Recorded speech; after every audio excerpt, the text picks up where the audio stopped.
Hey everyone, welcome back to the channel. Tonight I'm reading some workplace drama stories that will either put you to sleep or keep you wide awake questioning humanity.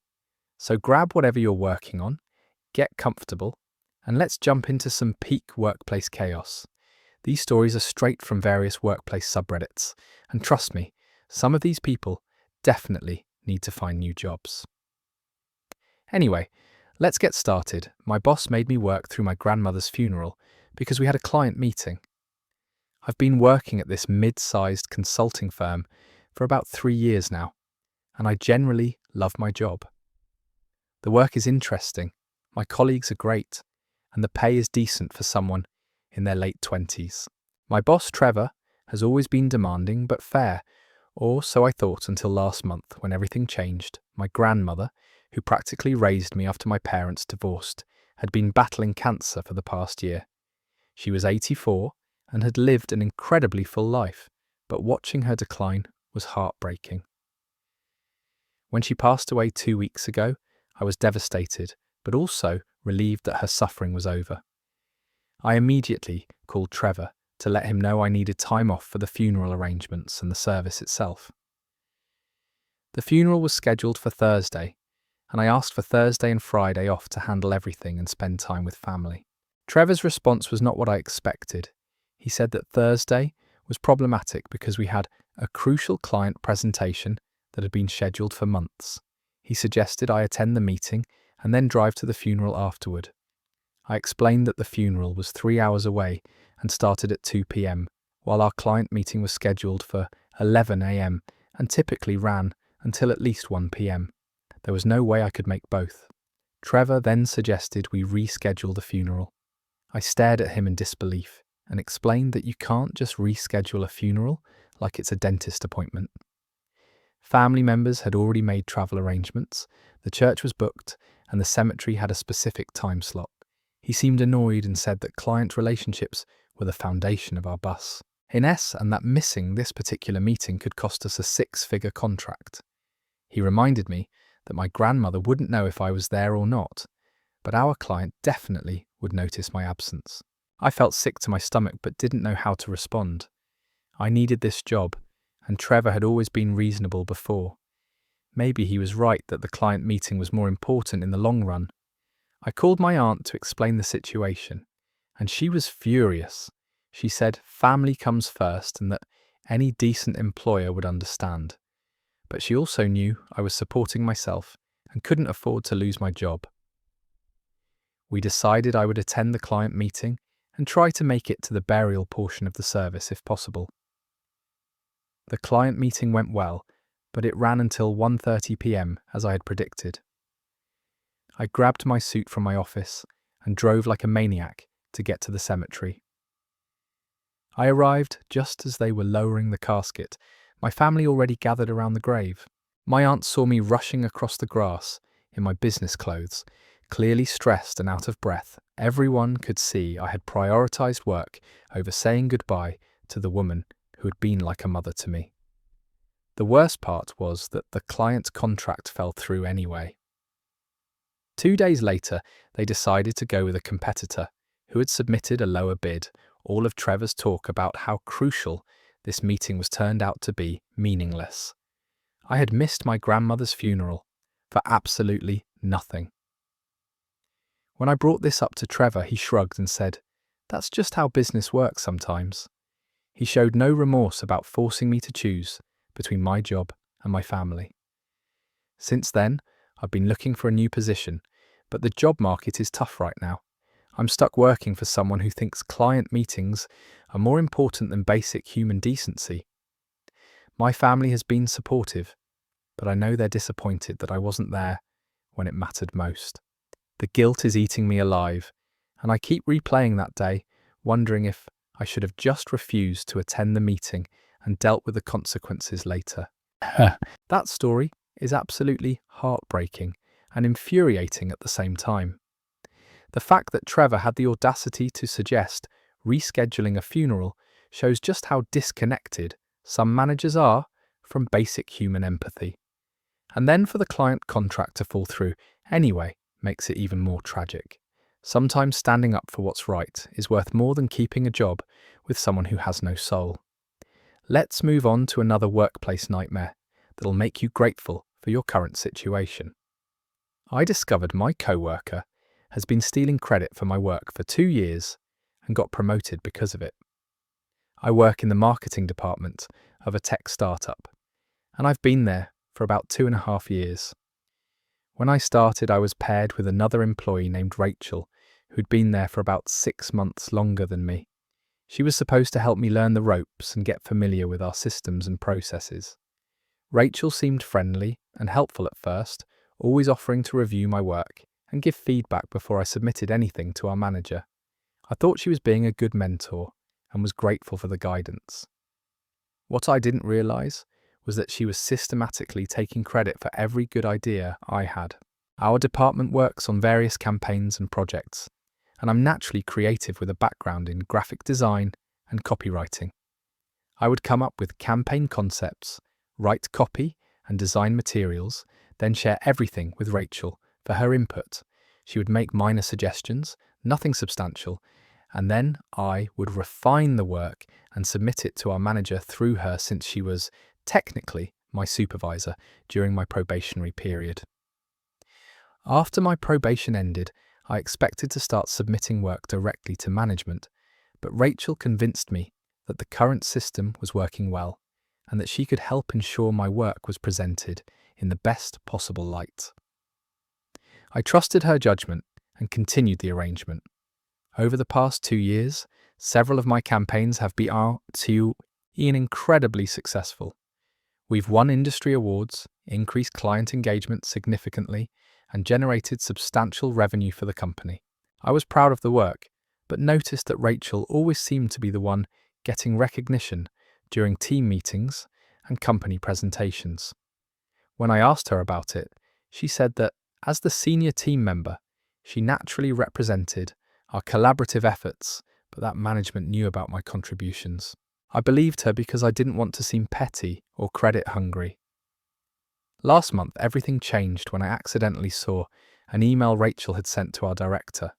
She was discussing a campaign that I had created entirely on my own, from concept to execution, and she was presenting it as her original idea. She mentioned that she had guided a junior team member in executing the vision, but claimed full creative ownership. I was shocked and started digging deeper into past communications. I discovered that Rachel had been systematically presenting my work as her own for the entire time we'd been working together. She would take my concepts, slightly modify the language, and present them as her original thinking. In team emails, she would say things like, "my campaign," or "my strategy," when referring to work I had done. She had even included my work in her portfolio for internal promotions. 3 weeks ago, Rachel was promoted to marketing manager, a position I had been hoping to apply for eventually. During the announcement, our director specifically mentioned her innovative thinking and creative problem solving as reasons for the promotion. He cited several campaigns that I had actually created as examples of her exceptional work. I realized that Rachel had built her entire reputation and career advancement on stealing my ideas and taking credit for my labor. I felt sick thinking about how naive I had been to trust her for so long. I decided to confront Rachel directly before taking the issue to management.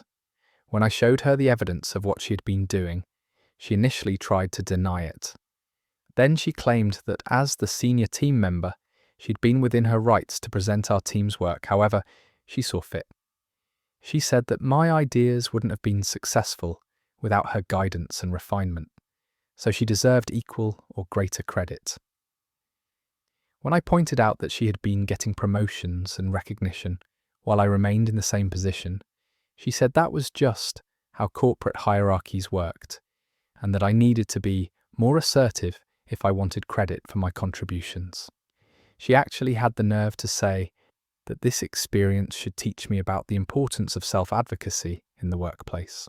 I took my evidence to HR and our director, including email threads, project files with timestamps, and examples of campaigns where I could prove original creation. The investigation took 2 weeks, during which Rachel tried to convince other co-workers that I was trying to sabotage her out of jealousy about her promotion. When the investigation concluded, HR determined that Rachel had indeed been misrepresenting the origin of work and taking inappropriate credit for collaborative projects. However, their solution was disappointing. Rachel received a formal reprimand and was required to attend training on proper attribution and team collaboration. She kept her promotion and salary increase, while I received a modest raise and a promise that future work would be properly attributed. The company said they couldn't reverse a promotion that had already been announced and implemented, as it would create too much disruption. Rachel now manages a different team, so I don't report to her anymore, but she's still in a higher position that she achieved through stealing my work. We occasionally interact in meetings, and she acts like nothing happened, even making comments about the importance of team collaboration and supporting junior colleagues. I've been looking for jobs at other companies, but it's frustrating that Rachel faces no real consequences for years of intellectual theft while continuing to benefit from the career advancement she gained through deception. That story is absolutely maddening because it shows how broken some workplace systems really are. Rachel spent 2 years building her career on stolen work, got promoted because of it, and then faced basically zero consequences when caught. The fact that HR's solution was just some training and letting her keep the promotion shows they care more about avoiding disruption than actual justice. Sometimes the system protects the wrong people and honest workers get screwed over. Here's another workplace disaster that involves some seriously questionable management decisions. My manager started dating my ex-girlfriend and now makes my work life miserable. I work in the sales department of a mid-sized software company, and until 6 months ago, I actually enjoyed going to work every day. The team was solid, the targets were achievable, and my manager, Brad, seemed fair and professional. I'd been dating someone named Melissa for about 8 months when we broke up in January. It wasn't a messy breakup, just one of those situations where we realized we wanted different things in life. We stayed friendly and occasionally texted, but there was no drama or hard feelings.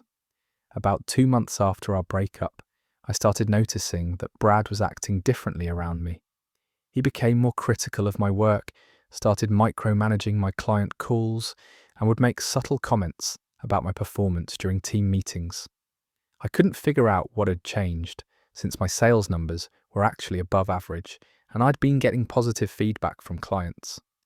The mystery was solved when a co-worker mentioned seeing Brad and Melissa together at a restaurant downtown. Apparently, they'd been dating for several weeks, and it was getting serious. I was honestly fine with Melissa dating someone new, but I was concerned about the workplace implications since Brad was my direct supervisor. I decided to address it professionally by having a conversation with Brad about potential conflicts of interest. I approached him privately and mentioned that I'd heard he was seeing Melissa. I said I wanted to make sure our working relationship remained professional and that there wouldn't be any awkwardness. Brad's response was immediately defensive and hostile. He said his personal life was none of my business and that I was being presumptuous to even bring it up. He also made some comment about how maybe if I'd treated Melissa better, she wouldn't have moved on so quickly. That comment was completely inappropriate and showed that he was already viewing our professional relationship through the lens of his personal feelings about my past relationship with Melissa. From that conversation forward, Brad has made my work life increasingly difficult. He assigns me the most challenging clients and the least promising leads, then criticizes my performance when those accounts don't close quickly. He started scheduling important team meetings when he knows I have client calls, then acting like I'm not committed to the team when I can't attend. He reviews my work with a level of scrutiny that he doesn't apply to other team members, finding fault with things that would be overlooked for anyone else.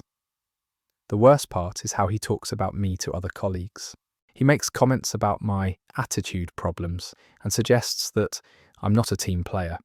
He's even hinted that my relationship with clients isn't as strong as it should be, despite the fact that several clients have specifically requested to work with me again. Other team members have started to notice the differential treatment. One coworker pulled me aside and said it was obvious that Brad had it out for me, but nobody wants to get involved in what seems like personal drama. They're all afraid that speaking up would make them targets of Brad's behaviour as well.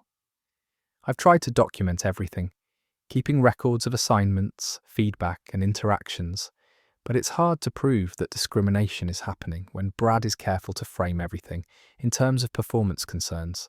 He's smart enough not to mention Melissa directly or make obvious personal attacks during official meetings. The situation got worse last month when Brad started bringing Melissa to company social events.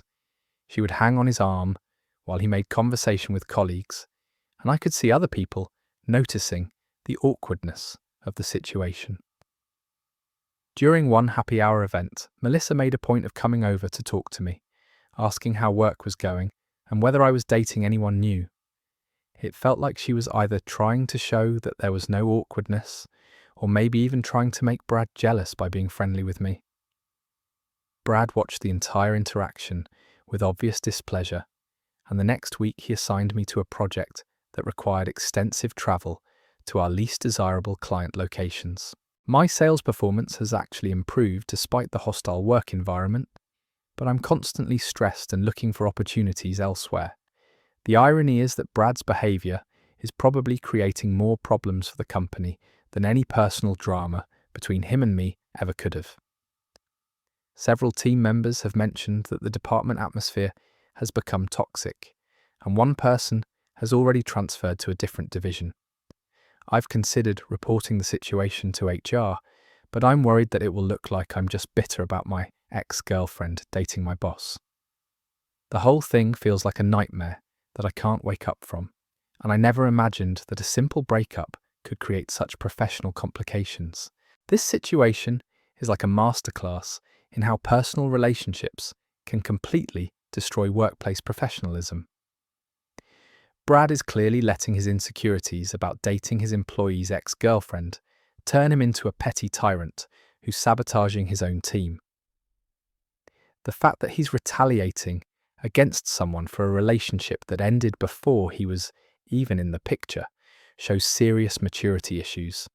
This is exactly why most companies have policies against managers dating within their reporting structure. Our next story takes workplace incompetence to a whole new level that honestly defies belief. My new hire lied about having a computer science degree, and I didn't find out until she crashed our entire system. I'm the IT director at a regional insurance company, and we've been struggling to find qualified developers for months. When Vanessa applied for our junior developer position, her resume looked perfect. Computer science degree from a reputable state university, internship experience at a tech startup, and she interviewed really well. She could talk about programming concepts, understood our tech stack, and seemed genuinely enthusiastic about the work. Vanessa started 3 months ago, and initially everything seemed fine. She was quiet but asked good questions, and her first few assignments were completed adequately. Nothing spectacular, but solid work that met our standards. I figured she just needed time to adjust to our systems and company culture. She seemed to work well independently and didn't require much hand-holding, which I appreciated since our team was already stretched thin. About 6 weeks into her employment, I started noticing some red flags. Vanessa would ask questions about basic programming concepts that any computer science graduate should know. When I assigned her to work on database optimization, she seemed confused about fundamental SQL operations. She also had trouble understanding our code review process and would get defensive when other developers pointed out issues with her work. The real problem started when I gave her a more complex project involving API integration. She spent 2 weeks working on it and kept saying she was making progress. But whenever I asked to see her work, she would say she was still debugging and wasn't ready to show anything yet. When she finally submitted the code, it was a complete mess. Basic syntax errors, logical inconsistencies, and security vulnerabilities that a first-year computer science student would catch. I pulled her aside for a private conversation about her performance and asked if she was having trouble adjusting to our development environment. That's when she broke down crying and admitted that she had never actually graduated from college. She had attended for 3 years, but dropped out due to financial difficulties and family problems. She said she'd been teaching herself programming through online courses and thought she could fake her way through the job until she learned enough to perform adequately. I was stunned. This woman had lied on her resume, in her interview, and during her background check. She had forged documents and created fake references to support her story. When I asked how she'd managed to pass our technical interview, she said she'd memorized common interview questions and practiced specific coding problems for weeks beforehand. The situation got worse when I realized the extent of damage her incompetent code had already caused. The API integration she'd been working on was connected to our main customer database, and her faulty implementation had been running in production for several days. It had corrupted data for hundreds of client accounts and created security vulnerabilities that exposed sensitive personal information. We had to spend the entire weekend with our full development team working to fix the database corruption and patch the security holes. The incident cost us thousands of dollars in overtime pay and consulting fees, not to mention the potential liability from the data exposure. We had to notify affected clients and report the breach to regulatory authorities. Vanessa was terminated immediately, of course, but the damage was already done. We've had to implement additional code review processes and testing protocols to prevent something like this from happening again. The whole experience has made me much more skeptical during the hiring process, and we now require candidates to complete practical coding exercises during interviews rather than just discussing theoretical concepts. The most frustrating part is that Vanessa actually wasn't a terrible programmer for someone who was self-taught. If she had been honest about her background and applied for an entry-level position or internship, we might have been willing to train her properly. Instead, her deception put our entire system at risk and damaged our team's trust in new hires. I've heard through industry contacts that Vanessa has applied to other tech companies using the same false credentials. I've been debating whether to warn other employers, but our legal department says I should only confirm employment dates and job titles if anyone calls for a reference. That story shows exactly why background checks exist and why lying on your resume is such a dangerous gamble. She might have had potential as a self-taught programmer, but instead of being honest and working her way up, she created a disaster that could have destroyed the company's reputation. The fact that she's apparently still using fake credentials at other companies is terrifying for the entire industry. Let's dive into another workplace situation that involves some seriously questionable decision-making from upper management. My company hired a consultant to fix our productivity issues, and he recommended we remove all the chairs from the office. I work at a marketing agency with about 40 employees, and we've been struggling with some workflow problems lately. Projects were taking longer than expected, client communications were getting delayed, and there was a general sense that people weren't as focused as they could be. Our CEO decided we needed outside help to identify the issues and implement solutions. Enter Mitchell, a workplace efficiency consultant who charged $300 an hour and claimed to have revolutionized productivity at dozens of companies. He spent 2 weeks observing our office, conducting interviews with employees, and analyzing our processes. His findings were presented in a 40-page report that cost us $12,000. According to Mitchell's analysis, the primary cause of our productivity problems was that employees were too comfortable at their workstations. He argued that sitting for long periods made people lazy and complacent, leading to decreased focus and motivation. His solution was radical: remove all chairs from the office and require everyone to work standing up. Mitchell claimed that standing workstations would increase energy levels, improve collaboration, through more frequent movement and create a sense of urgency that would naturally boost productivity. He cited studies about the health benefits of standing desks and provided examples of other companies that had supposedly seen dramatic improvements after implementing similar policies. Our CEO was completely sold on the idea. He loved anything that seemed innovative and cutting edge, and the concept of a chairless office appealed to his desire to be seen as a forward-thinking leader. Despite concerns from several department heads, he approved the plan and gave Mitchell another $10,000 to oversee the transition. The implementation was a disaster from day one. Employees who were used to sitting for 8 hours suddenly had to stand at their desks all day. People started experiencing back pain, leg cramps, and general fatigue within hours. Productivity didn't increase. It plummeted as everyone became focused on their physical discomfort rather than their work. The graphic designers were particularly affected since their work requires precise mouse movements and detailed attention to visual elements. Standing for hours while trying to do intricate design work was nearly impossible, and the quality of their output suffered significantly. Several clients complained about deliverables that didn't meet their usual standards. Mitchell insisted that the adjustment period was normal and that employees would adapt within a few weeks. He recommended that anyone having trouble should take more frequent breaks to stretch and move around, which obviously defeated the purpose of increasing productivity.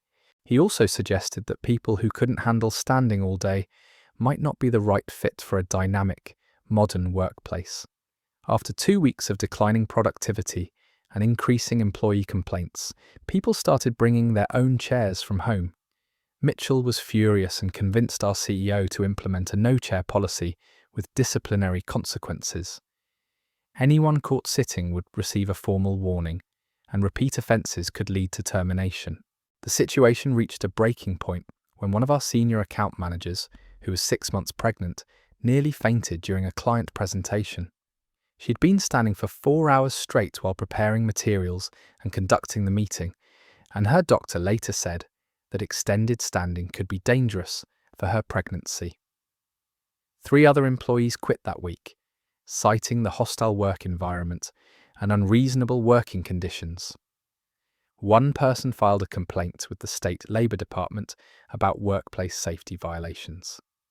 Another threatened to sue for discrimination, arguing that the no-chair policy was particularly harmful to employees with disabilities or medical conditions. Our CEO finally came to his senses when our biggest client threatened to terminate their contract after a series of subpar deliverables and missed deadlines. The chairless office experiment had lasted exactly 1 month and cost us nearly $30,000 in consulting fees, plus the productivity losses and employee turnover. Mitchell's final report blamed the failure on poor employee attitudes and insufficient leadership commitment to change. He suggested that the company culture wasn't ready for such an innovative approach and recommended a gradual transition over 6 months instead of the immediate implementation. He offered to help manage this longer process for an additional $25,000. Needless to say, we declined his generous offer and bought new chairs for everyone within a week. Our productivity returned to normal levels almost immediately, and we managed to retain most of our remaining staff by giving everyone a modest bonus as an apology for the ridiculous experiment. The whole experience taught me that some consultants will say anything to justify their fees, and that CEOs who chase every management fad without considering practical implications can destroy their companies.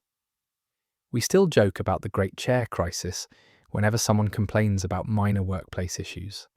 The mental image of an entire office full of people standing at their desks while trying to work is absolutely absurd. This consultant basically convinced them to turn their workplace into a torture chamber and then charged them thousands of dollars for the privilege. The fact that he blamed the employees when his ridiculous plan failed shows exactly what kind of person preys on desperate business owners with more money than sense. Here's our next story about a workplace situation that escalated way beyond what anyone could have predicted. I reported my co-worker for constantly microwaving fish in the break room, and it destroyed our entire department. This might sound like a petty complaint, but the situation spiraled completely out of control and ended up affecting everyone in our office. I work in the accounting department of a mid-sized manufacturing company, and we have a small break room with a microwave, refrigerator, and a few tables where people eat lunch. About 4 months ago, my co-worker Christine started bringing elaborate seafood lunches every single day. We're talking salmon fillets, whole fish, shrimp scampi, crab cakes, and other dishes that created incredibly strong odours when reheated. The smell would fill not just the break room, but our entire floor of the building, and it would linger for hours. At first, people just made jokes about it or ate their lunch outside when the smell got too overwhelming. But Christine seemed completely oblivious to the fact that her food choices were affecting everyone else. She would microwave her fish dishes for extended periods, sometimes heating the same meal multiple times if it wasn't warm enough. The smell was particularly problematic for several reasons. Our office has poor ventilation, so odours tend to stick around much longer than they should. We also have 2 employees with severe food allergies who started having reactions to the airborne particles from Christine's reheated seafood. Additionally, we frequently have clients visit our department, and the fish smell was creating an unprofessional atmosphere. After about 6 weeks of this, I decided to approach Christine directly. I explained politely that her lunch choices were creating strong odours that were bothering other people, and asked if she could maybe save the fish dishes for dinners at home. Christine's response was immediate and hostile. She said she had every right to eat whatever she wanted, and that other people's sensitivities weren't her problem. She also made some comment about how she was tired of accommodating other people's preferences, and that if the smell bothered people so much, they could eat somewhere else. When I mentioned that clients had commented on the odour, she said that was a building maintenance issue, not her responsibility. I tried a different approach and suggested that maybe she could use the microwave in the kitchen on a different floor, which had better ventilation. Christine accused me of trying to segregate her and said I was being discriminatory. She claimed that asking her to use a different microwave was essentially banishing her from the break room and creating a hostile work environment. After another month of daily fish microwaving, I finally decided to report the situation to our office manager. I explained that the odour was affecting productivity, potentially causing health issues for employees with allergies, and creating an unprofessional environment when clients visited. I emphasised that I had tried to resolve the situation directly with Christine, but that she had been uncooperative. Our office manager, who was already dealing with several other interpersonal conflicts in different departments, decided to implement a new policy regarding microwave use. The policy stated that employees should be considerate of others when heating foods with strong odours and should avoid items that could trigger allergic reactions or create lasting smells. Christine was furious about the new policy and was convinced that I had gotten her in trouble for no valid reason. She started a campaign to rally other employees to her cause, arguing that the company was trying to control what people could eat, and that this was a slippery slope toward more invasive workplace restrictions. To my surprise, Christine actually found some supporters. Several employees felt that the microwave policy was too vague and could be used to restrict any food that someone found objectionable. Others thought that workplace rules shouldn't extend to personal lunch choices as long as people weren't violating health codes.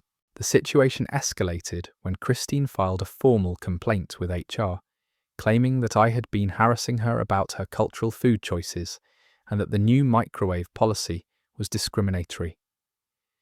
She argued that her seafood lunches were part of her Mediterranean heritage and that restricting them constituted cultural insensitivity. HR launched an investigation that involved interviewing everyone in our department about the microwave situation, the new policy, and the interpersonal dynamics between Christine and me. The investigation dragged on for 3 weeks and created an incredibly tense atmosphere where people felt like they had to choose sides. During this time, Christine continued microwaving fish every day, seemingly to prove a point about her rights as an employee. The smell got worse, if anything, and she started bringing even more pungent seafood dishes. 2 clients actually asked to move their meetings to conference rooms on different floors because of the odour. The final blow came when one of our co-workers with severe shellfish allergies had to be taken to the emergency room after Christine microwaved a particularly aromatic crab dish. The employee had an allergic reaction that required medical treatment, and their doctor said the reaction was likely triggered by airborne particles from the reheated seafood. HR concluded their investigation by determining that while Christine had the right to eat whatever food she chose, she also had a responsibility to consider the health and safety of her co-workers.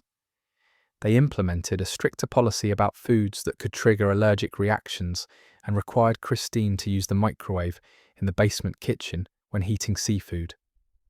Christine was outraged by this decision and quit her job the following week, claiming that the company had created a discriminatory environment that made it impossible for her to work comfortably. She also threatened to file a lawsuit for workplace discrimination and cultural insensitivity. The whole ordeal lasted almost 4 months and created lasting divisions in our department. Some people still think I was wrong to report Christine and that the situation could have been handled more diplomatically. Others believe that Christine was being deliberately inconsiderate and that stronger action should have been taken sooner. Our department productivity suffered during the investigation, and the constant tension affected everyone's morale. We also lost a valuable employee, regardless of her poor judgment about microwaving fish, because Christine was actually quite good at her job when she wasn't creating olfactory disasters in the break room. Sometimes I wonder if I should have just dealt with the smell and found ways to work around it, but I also think that basic workplace courtesy shouldn't be too much to ask. The whole situation taught me that even seemingly minor workplace conflicts can spiral into major departmental crises if people aren't willing to compromise. This story perfectly captures how workplace conflicts can escalate from zero to absolutely insane in record time. Christine turned a simple request about not stinking up the office into a full-blown discrimination lawsuit, complete with emergency room visits and HR investigations. The fact that she doubled down and started bringing even smellier fish after people complained shows this was never about cultural heritage and everything about being stubborn. Let's move into another workplace nightmare that shows how badly things can go wrong when companies don't properly vet their employees. My company hired someone who turned out to be a convicted felon and didn't tell us until after he assaulted a co-worker. I work in HR at a manufacturing plant with about 200 employees, and we've always prided ourselves on having thorough background check procedures. At least, I thought we did until this incident completely shattered my faith in our hiring process. About 5 months ago, we were desperately trying to fill several positions on our production floor. We'd had 3 people quit within 2 weeks, and the remaining staff was working overtime to keep up with orders. When Derek applied for a machine operator position, he seemed like exactly what we needed. He had relevant experience, interviewed well, and was available to start immediately. Our standard background check process involves verifying employment history, checking references, and running a basic criminal background screen. Derek passed all of these checks without any red flags. His previous employers gave positive references, and the background check came back clean. He started work the following Monday and initially seemed like a model employee. Derek was punctual, worked well with others, and picked up our procedures quickly. His supervisor was impressed with his work ethic and technical skills. For the first 3 months, everything seemed perfect. He even volunteered for overtime shifts when we were behind on orders and helped train newer employees. The problems started in month 4, when Derek began having conflicts with other workers. He would get visibly angry when machines malfunctioned or when supervisors gave him feedback about his work. Several co-workers mentioned that he had an explosive temper and would mutter threats under his breath when he thought no one was listening. His supervisor tried to address the attitude issues through coaching and documented conversations, but Derek's behavior continued to escalate. He started showing up late, taking extended breaks, and arguing with anyone who tried to correct his work. The final incident happened during a particularly busy shift, when production quotas were high and everyone was stressed. Derek was having trouble with his machine and called for maintenance support. When the maintenance technician, Carlos, arrived to help, Derek became increasingly agitated because the repair was taking longer than expected. He started yelling at Carlos, blaming him for the production delays and using increasingly hostile language. Carlos, who had been with the company for 8 years and was well respected by everyone, tried to calm Derek down and explain that the machine had a complex electrical issue that couldn't be rushed. Derek's response was to shove Carlos against the machine and threaten to beat him up if he didn't fix the problem immediately. Other workers intervened before the situation could escalate further, but Carlos had to be taken to the emergency room for a back injury from being slammed against the machine. Derek was immediately suspended pending investigation, and we called the police to report the workplace assault. That's when we discovered the truth about Derek's background. During the police investigation, it came out that Derek had been convicted of aggravated assault 3 years earlier and had served 18 months in prison. He had also been arrested twice for domestic violence. Though those charges had been dropped when the victims refused to testify, we were completely baffled about how these convictions hadn't shown up in our background check. After investigating with our screening company, we discovered that Derek had been using a slightly different version of his name and had provided a false social security number on his application. The background check had been run on someone with a similar name who had no criminal record. Derek had also provided fake references from previous employers. When we called the numbers he'd given, we were actually talking to his friends who pretended to be supervisors and gave glowing recommendations. The addresses he'd provided for previous jobs were real companies, but he'd never actually worked at any of them. The whole situation was a nightmare from a legal and insurance perspective. Carlos ended up needing surgery for his back injury and was out of work for 3 months. He filed a workers' compensation claim and also sued the company for negligent hiring, arguing that we should have caught Derek's criminal history before putting other employees at risk.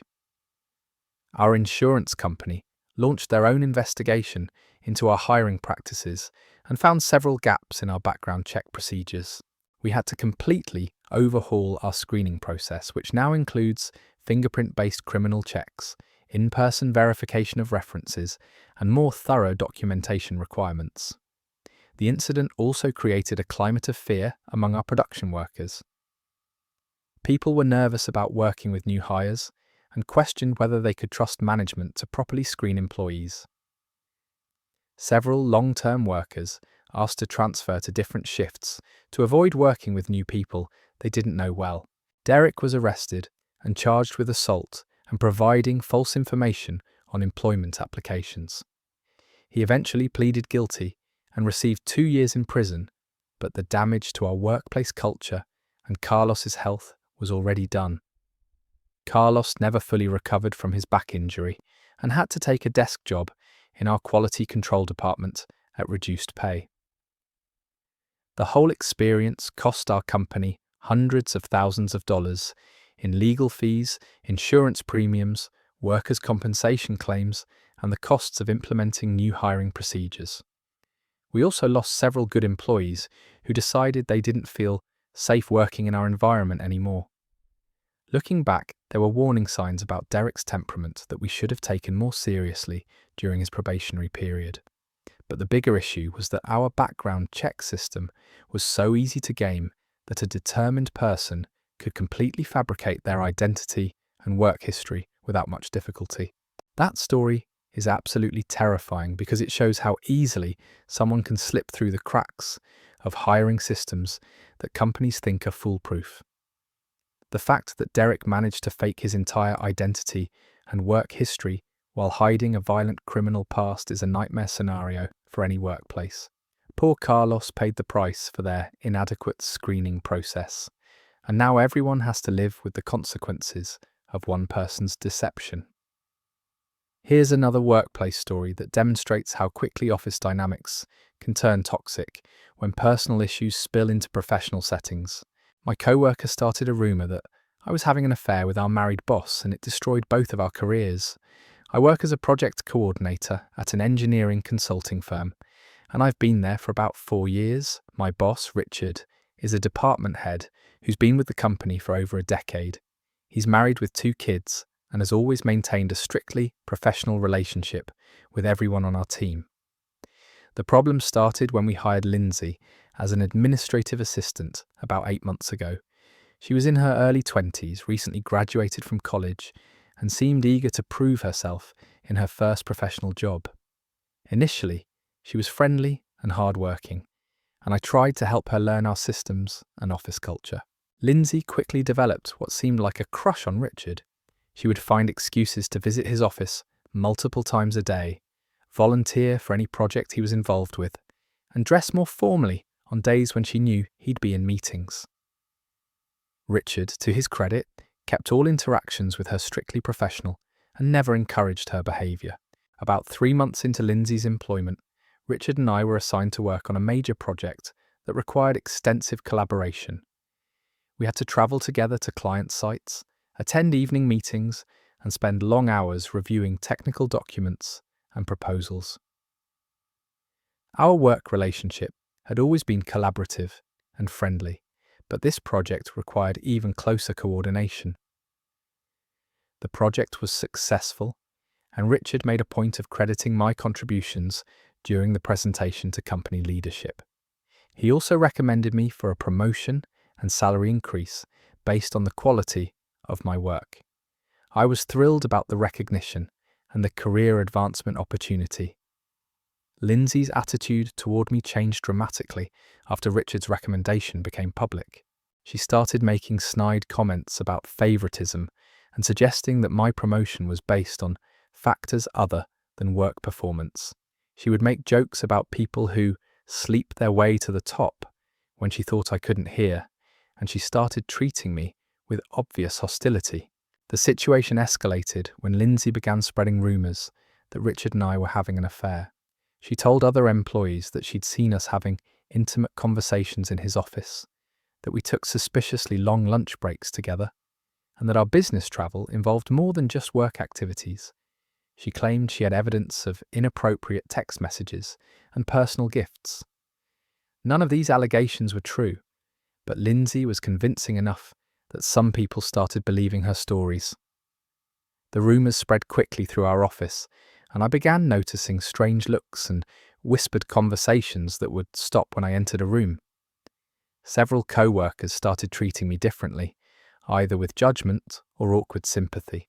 The situation became unbearable when Lindsay escalated her campaign by reporting her suspicions to HR. She filed a formal complaint alleging that Richard was showing favoritism toward me due to a personal relationship, and that this was creating a hostile work environment for other employees. She claimed that our affair was an open secret that everyone knew about but was afraid to report. HR launched an investigation that was humiliating and invasive. They interviewed dozens of employees about their observations of Richard's and my interactions. They reviewed our email communications, examined our travel expense reports, and even questioned us separately about our personal lives and relationship status. During my interview, I was asked directly whether I was having an affair with Richard and had to provide details about every interaction we'd had outside of normal business hours. The investigators wanted to know about every business dinner, every late meeting, and every moment we'd spent together without other people present.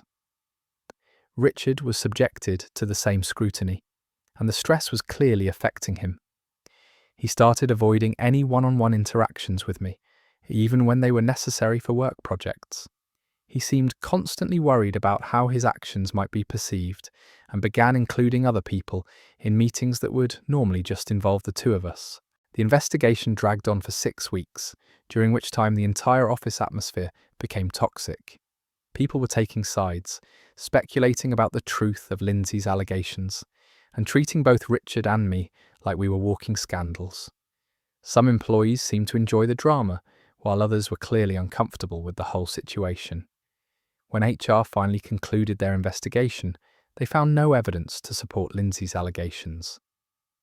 They determined that Richard and I had maintained a professional relationship and that any favoritism was based on work performance rather than personal factors. However, the damage to both of our reputations was already done. Richard's wife had learned about the investigation and the rumours, and even though she believed his denials, the situation put tremendous strain on their marriage. She started showing up at the office unexpectedly and insisted on attending company social events where she'd never come before. Richard looked miserable and stressed all the time. My own reputation was permanently damaged by the months of gossip and speculation. Even though I was officially cleared of any wrongdoing, some people continued to believe that something inappropriate had happened. I noticed that I was excluded from certain meetings and social events, and some colleagues treated me with lingering suspicion. The worst part was that Lindsay faced no real consequences for her false allegations.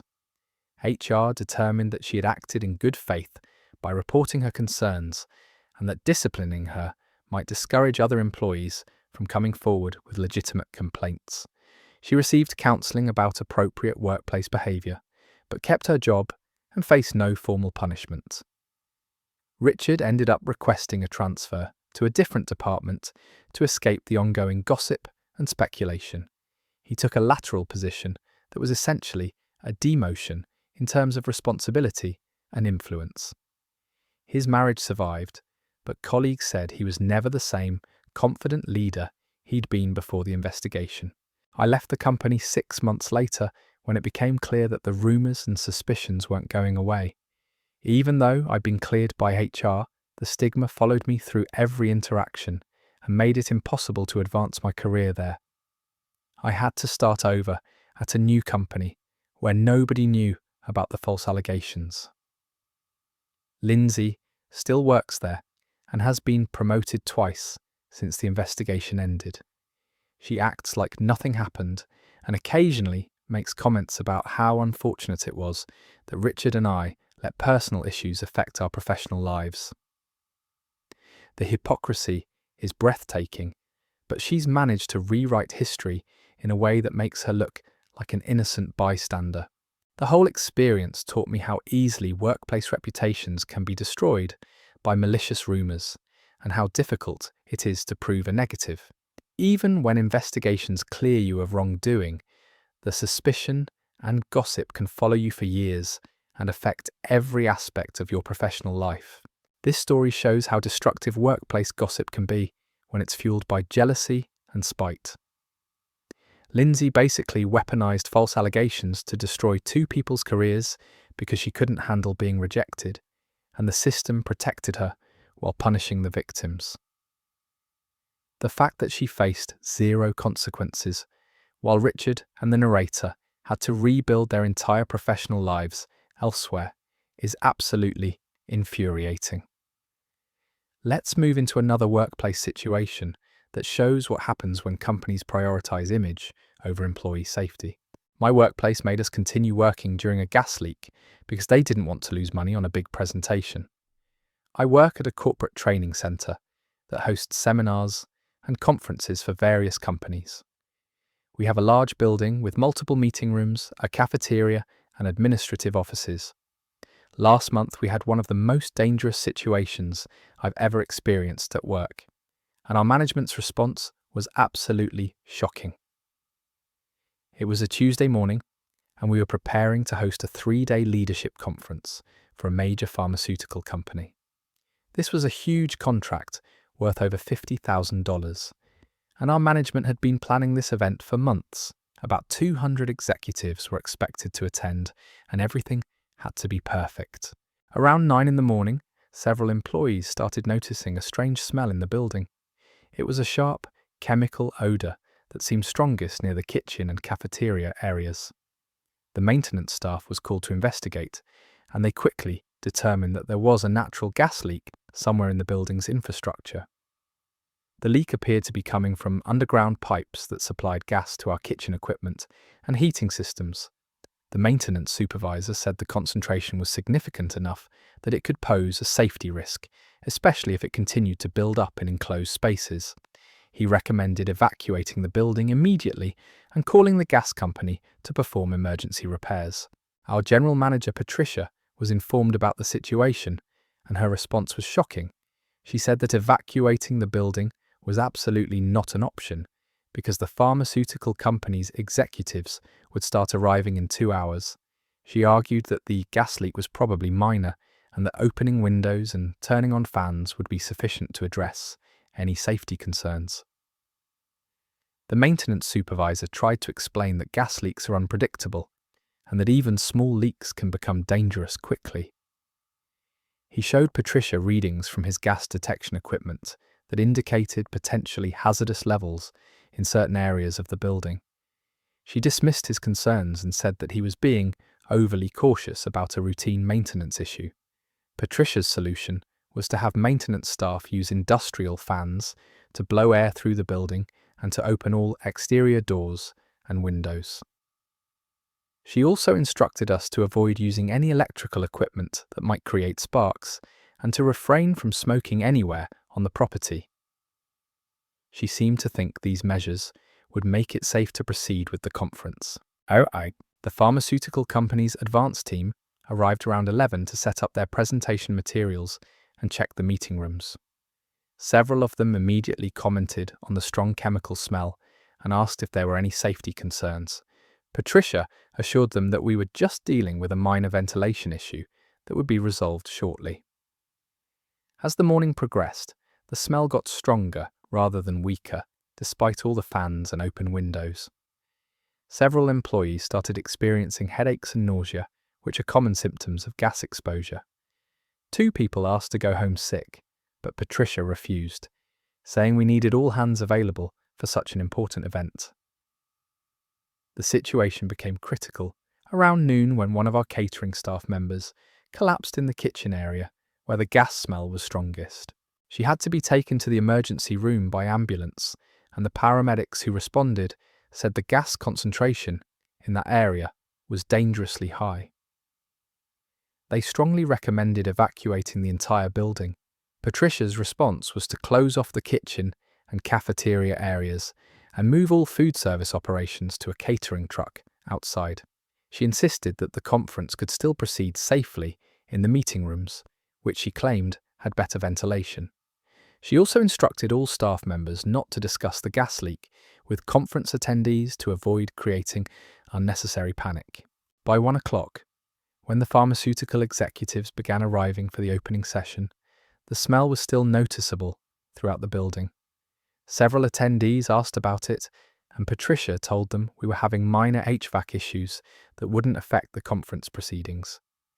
She had staff members stationed at entrances with air fresheners to try to mask the odour.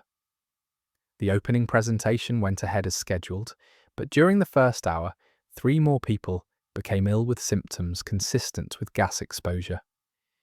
2 were our employees and 1 was a conference attendee who had to step outside for fresh air multiple times during the presentation. The pharmaceutical company's event coordinator started asking serious questions about building safety. Finally, around 3 o'clock, a city inspector arrived after being called by someone who was concerned about the situation. The inspector took gas readings throughout the building and immediately ordered a complete evacuation. He said the concentration levels were well above safe limits and that continuing to occupy the building was extremely dangerous. The evacuation was chaotic and embarrassing. 200 pharmaceutical executives had to be rushed out of the building in the middle of presentations, leaving behind materials and personal belongings. Several people required medical attention for gas exposure symptoms, and the fire department had to ventilate the entire building before it could be declared safe. The pharmaceutical company immediately cancelled the remainder of their conference and demanded a full refund of their contract payment. They also threatened to sue our company for endangering their employees and creating a hostile event environment. Their legal team later filed complaints with multiple regulatory agencies about our safety violations. The gas company's repair crew arrived that evening and found that the leak was far more serious than our maintenance staff had initially assessed. A major underground pipe had developed multiple rupture points that could have led to an explosion under the right conditions. The repairs took 3 days and cost over $20,000. Our company faced investigations from OSHA, the fire department, and the State Occupational Safety Agency. We were fined heavily for knowingly exposing employees and visitors to hazardous conditions and for failing to follow proper emergency procedures. The total penalties exceeded $40,000, nearly as much as the contract we tried to save. 3 employees quit immediately after the incident, saying they couldn't work for a company that would prioritize money over their safety. Several others filed workers' compensation claims for medical expenses related to gas exposure. The employee who collapsed in the kitchen was hospitalized for 2 days and is still dealing with respiratory issues. Patricia was eventually fired, but not until after all the investigations were complete and the company had been publicly embarrassed by news coverage of the incident. Her replacement implemented new safety protocols and emergency procedures, but the damage to our company's reputation was already done. We lost several major contracts when word spread about our poor safety practices, and our insurance premiums increased dramatically due to the liability claims. The total cost of Patricia's decision to keep the building open was probably over $200,000, far more than the original conference contract was worth.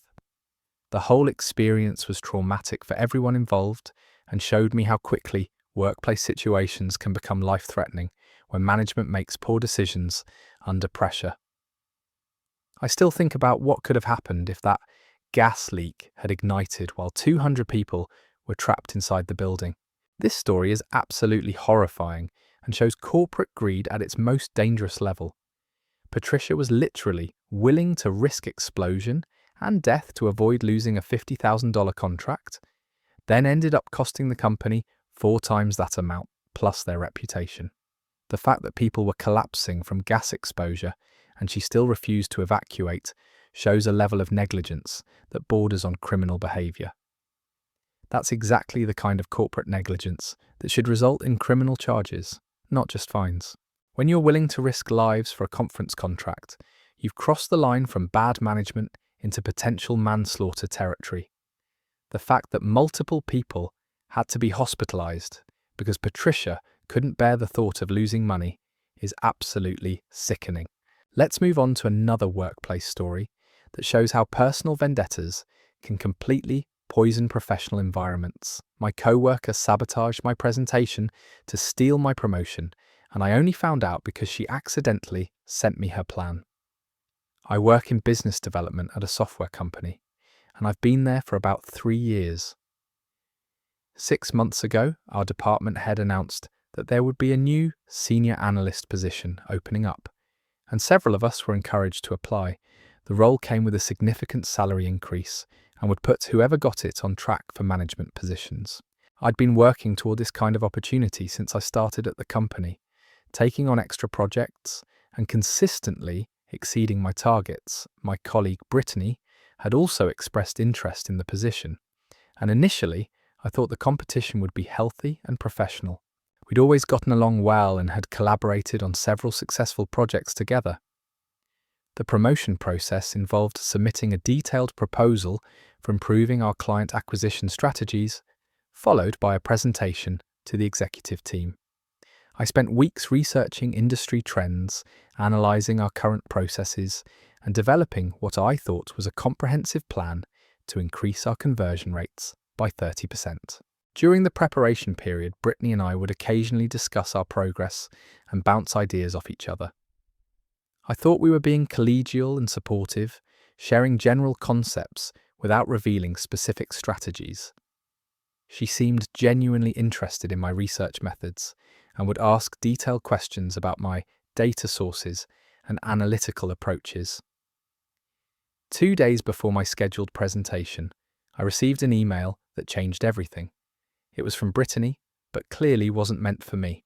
The subject line read, "Updated timeline for presentation sabotage," and the message was addressed to her friend who worked in a different department.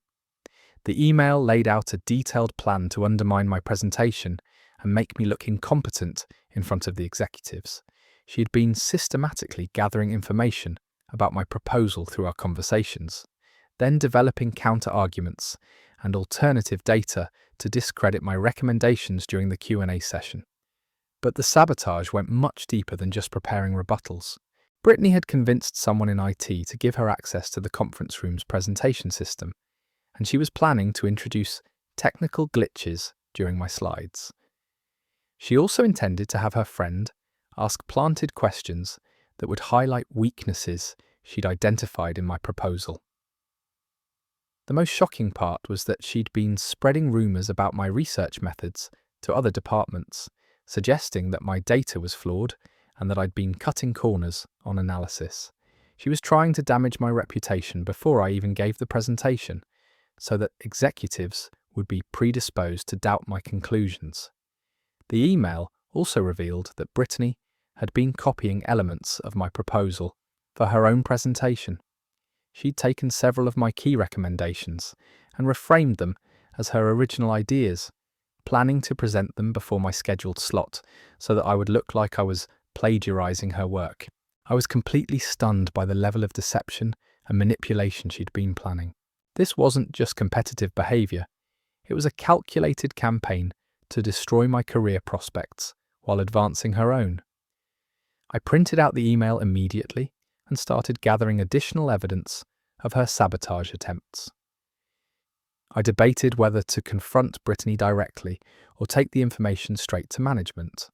Ultimately, I decided to report the situation to our department head and HR, since what she was planning could be considered workplace harassment and potentially even corporate espionage. The investigation was swift and thorough. When confronted with the email evidence, Brittany initially tried to claim it was a joke, or that her words had been taken out of context. But when IT reviewed the access logs for the conference room systems, they found that she had indeed been attempting to gain unauthorized access to the presentation equipment. HR also interviewed the friend mentioned in the email, who confirmed that Brittany had asked her to attend my presentation and ask specific questions designed to make me look unprepared. Several other employees came forward with information about the rumours Brittany had been spreading regarding my work quality and research methods. The disciplinary action was immediate and severe. Brittany was terminated for attempting to sabotage a colleague's work and for unauthorised access to company systems. Her presentation was cancelled and she was escorted from the building that same day. The promotion process was postponed for 2 weeks while management reviewed the integrity of all submissions. When I finally gave my presentation, it went extremely well. The executives were impressed with my research and recommendations, and I was offered the promotion the following week. However, the whole experience left me feeling paranoid about trusting colleagues and wondering who else might be plotting against me behind my back. The most disturbing aspect was realizing how long Brittany had been planning this campaign while maintaining a friendly facade. She'd been asking me questions about my work not out of genuine interest, but to identify vulnerabilities she could exploit.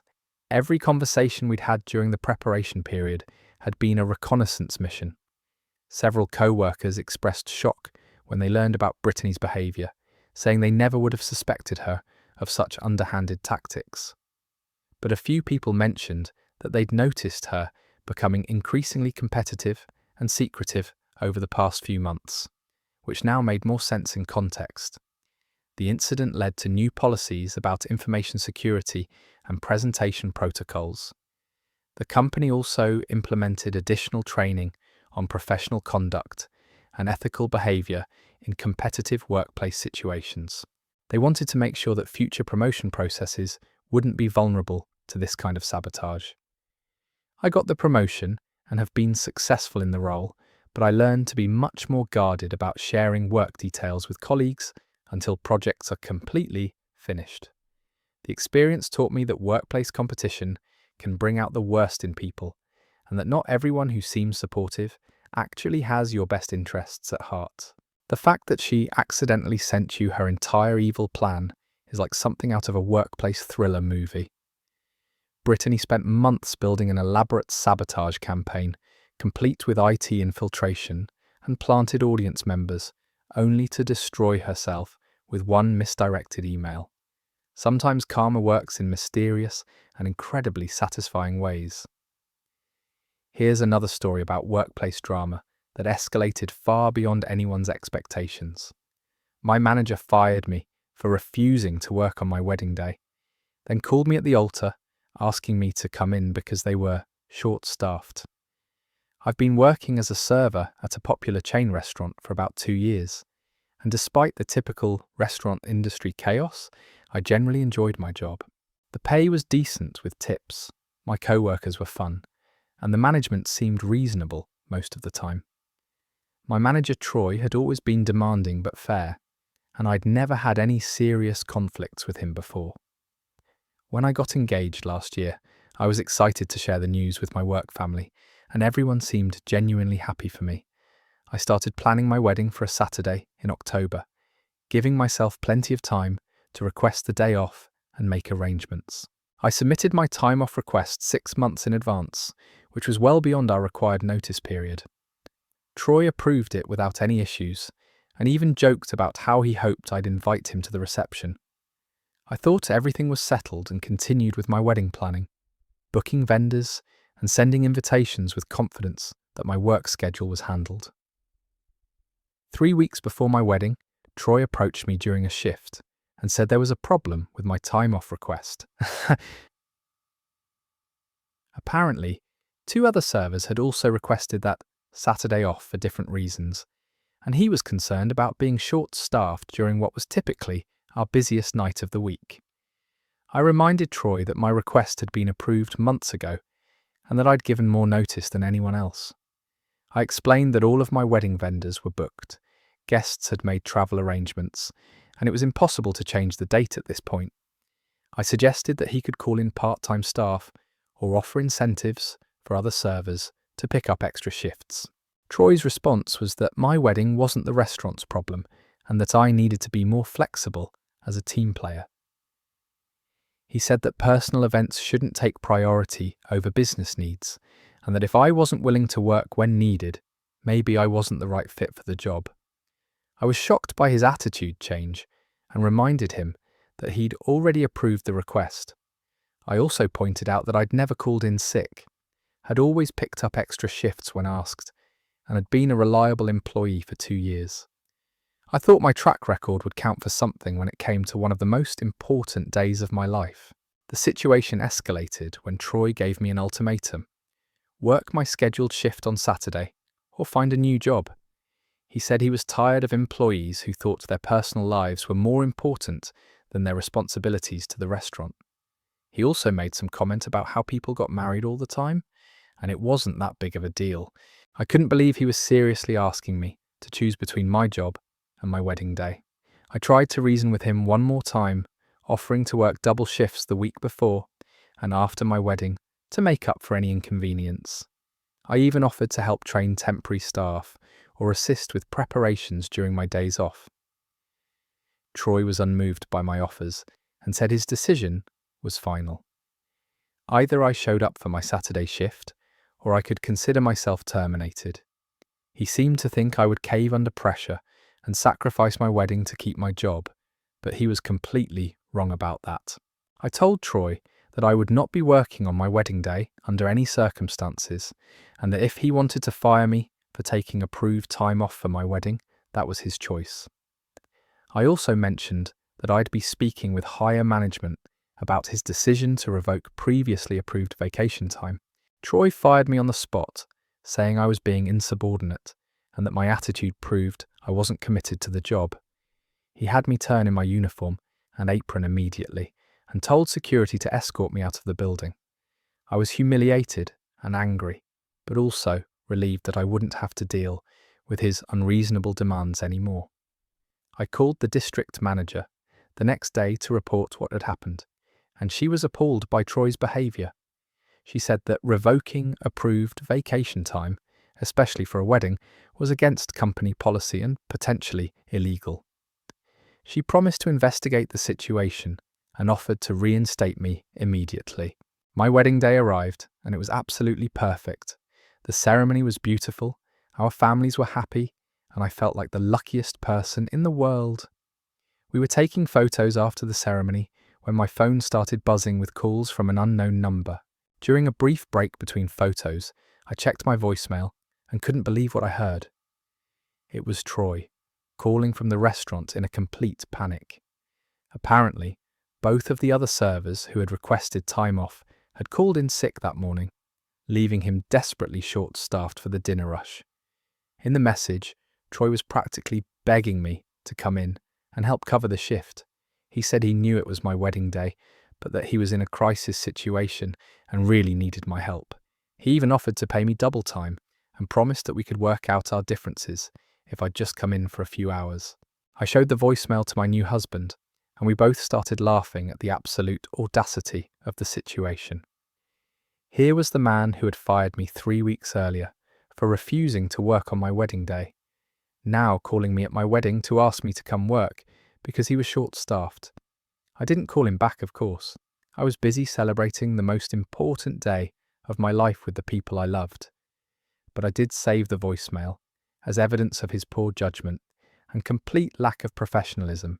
The next week, I met with the district manager and played her Troy's voicemail. She was mortified by his behaviour and said it showed incredibly poor judgment and a complete lack of respect for employees. She offered me my job back with a formal apology and a guarantee that Troy would receive additional management training. I decided not to return to the restaurant, having already found a better position at an upscale establishment with more professional management. But I did accept the district manager's offer to provide a positive reference, since she acknowledged that I'd been wrongfully terminated. Troy was eventually demoted to assistant manager and had to attend sensitivity training about work-life balance and employee relations. Several other servers told me that he'd been struggling to retain staff since my incident became known throughout the restaurant. Word had spread about his unreasonable demands and disrespectful treatment of employees.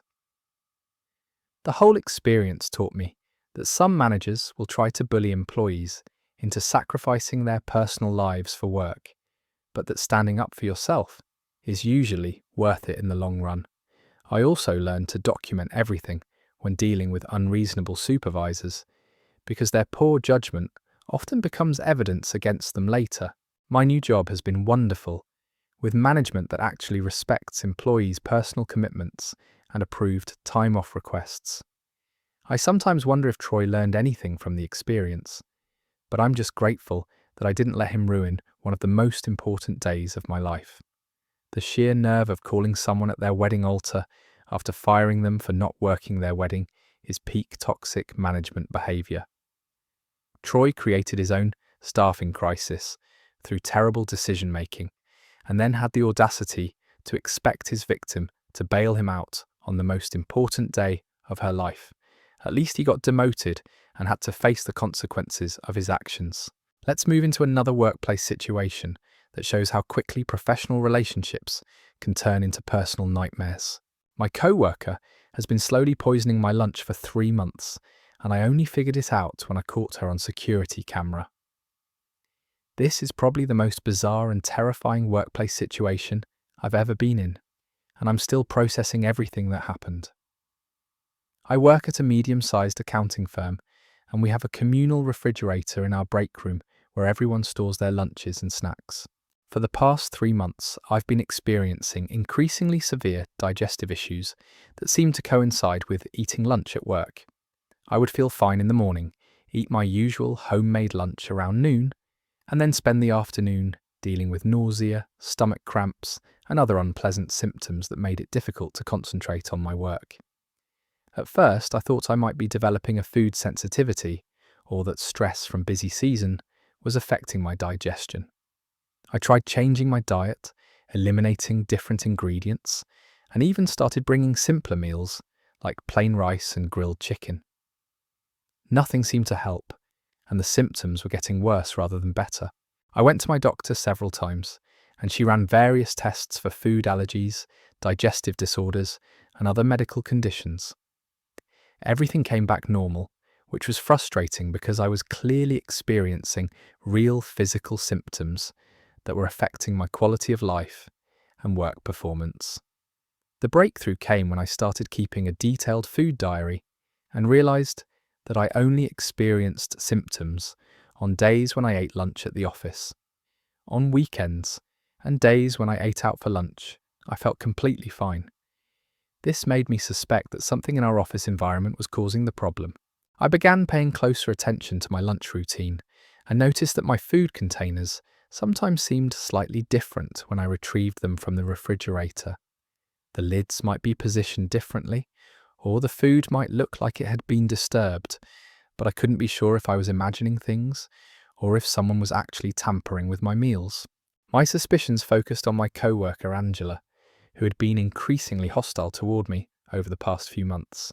We'd had some professional disagreements about client handling, and she seemed to resent the fact that I'd been getting positive feedback from supervisors while she'd been struggling with her performance reviews. Angela would make passive-aggressive comments about my work, exclude me from conversations, and generally create an uncomfortable atmosphere whenever we interacted. I thought she was just being petty and unprofessional, but I never imagined she would escalate to physical harm. I decided to test my theory by setting up a hidden camera in the break room. I used a small device designed for home security and positioned it so it would capture anyone accessing the refrigerator.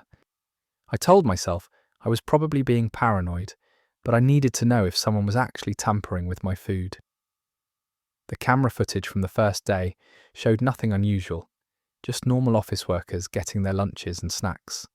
But on the second day, I captured something that made my blood run cold. Angela was clearly visible, opening my lunch container, adding something from a small bottle, and carefully stirring it into my food before replacing the lid. I watched the footage several times to make sure I wasn't misinterpreting what I was seeing. There was no doubt that Angela was deliberately adding some kind of substance to my lunch. The bottle she was using was small and dark, and she was being very careful to make sure no one else was around when she did it. I immediately took the footage to my supervisor and HR, but I also called the police because tampering with someone's food is a serious crime that could have resulted in severe health consequences or even death. I had no idea what substance she'd been adding to my meals for months. The police investigation moved quickly once they saw the video evidence. They obtained a search warrant for Angela's desk and car, where they found the bottle she'd been using. It turned out to be a liquid laxative that she'd been adding to my food in increasing doses over time, which explained why my symptoms had been getting progressively worse. Angela was arrested at work the next day and charged with assault and food tampering. During questioning, she admitted that she'd been poisoning my lunch because she was angry about my work performance and wanted to make me sick enough that I'd have to take time off or quit my job. She seemed to think that causing me digestive problems would hurt my productivity and reputation with management, giving her an advantage in our professional competition. She had no remorse about potentially causing serious health consequences, and actually seemed proud of how clever she thought her plan was. The medical implications were terrifying when I fully understood what had been happening. The doctor who reviewed my case said that prolonged exposure to increasing doses of laxatives could have caused severe dehydration, electrolyte imbalances, and potentially permanent damage to my digestive system. Angela's actions could have resulted in hospitalization or even death if she'd miscalculated the dosages, or if I'd had underlying health conditions that made me more vulnerable to the substances she was using. The fact that she'd been escalating the amounts over time showed that she was willing to cause increasingly serious harm. The legal consequences were severe. Angela was convicted of assault with intent to cause bodily harm and sentenced to 2 years in prison. She was also ordered to pay my medical expenses and lost wages, though the financial compensation doesn't really address the psychological trauma of knowing someone was slowly poisoning me for months. The company fired Angela immediately and implemented new security measures in the break room, including better surveillance and policies about food storage. They also provided counselling services for employees who were traumatised by the incident, since everyone was shaken by the realisation that such a thing could happen in our workplace. I still struggle with anxiety about eating food that's been out of my sight, and I've had to work with a therapist to process the violation of trust and safety that Angela's actions represented. It's disturbing to realise that someone I worked with every day was capable of such calculated cruelty.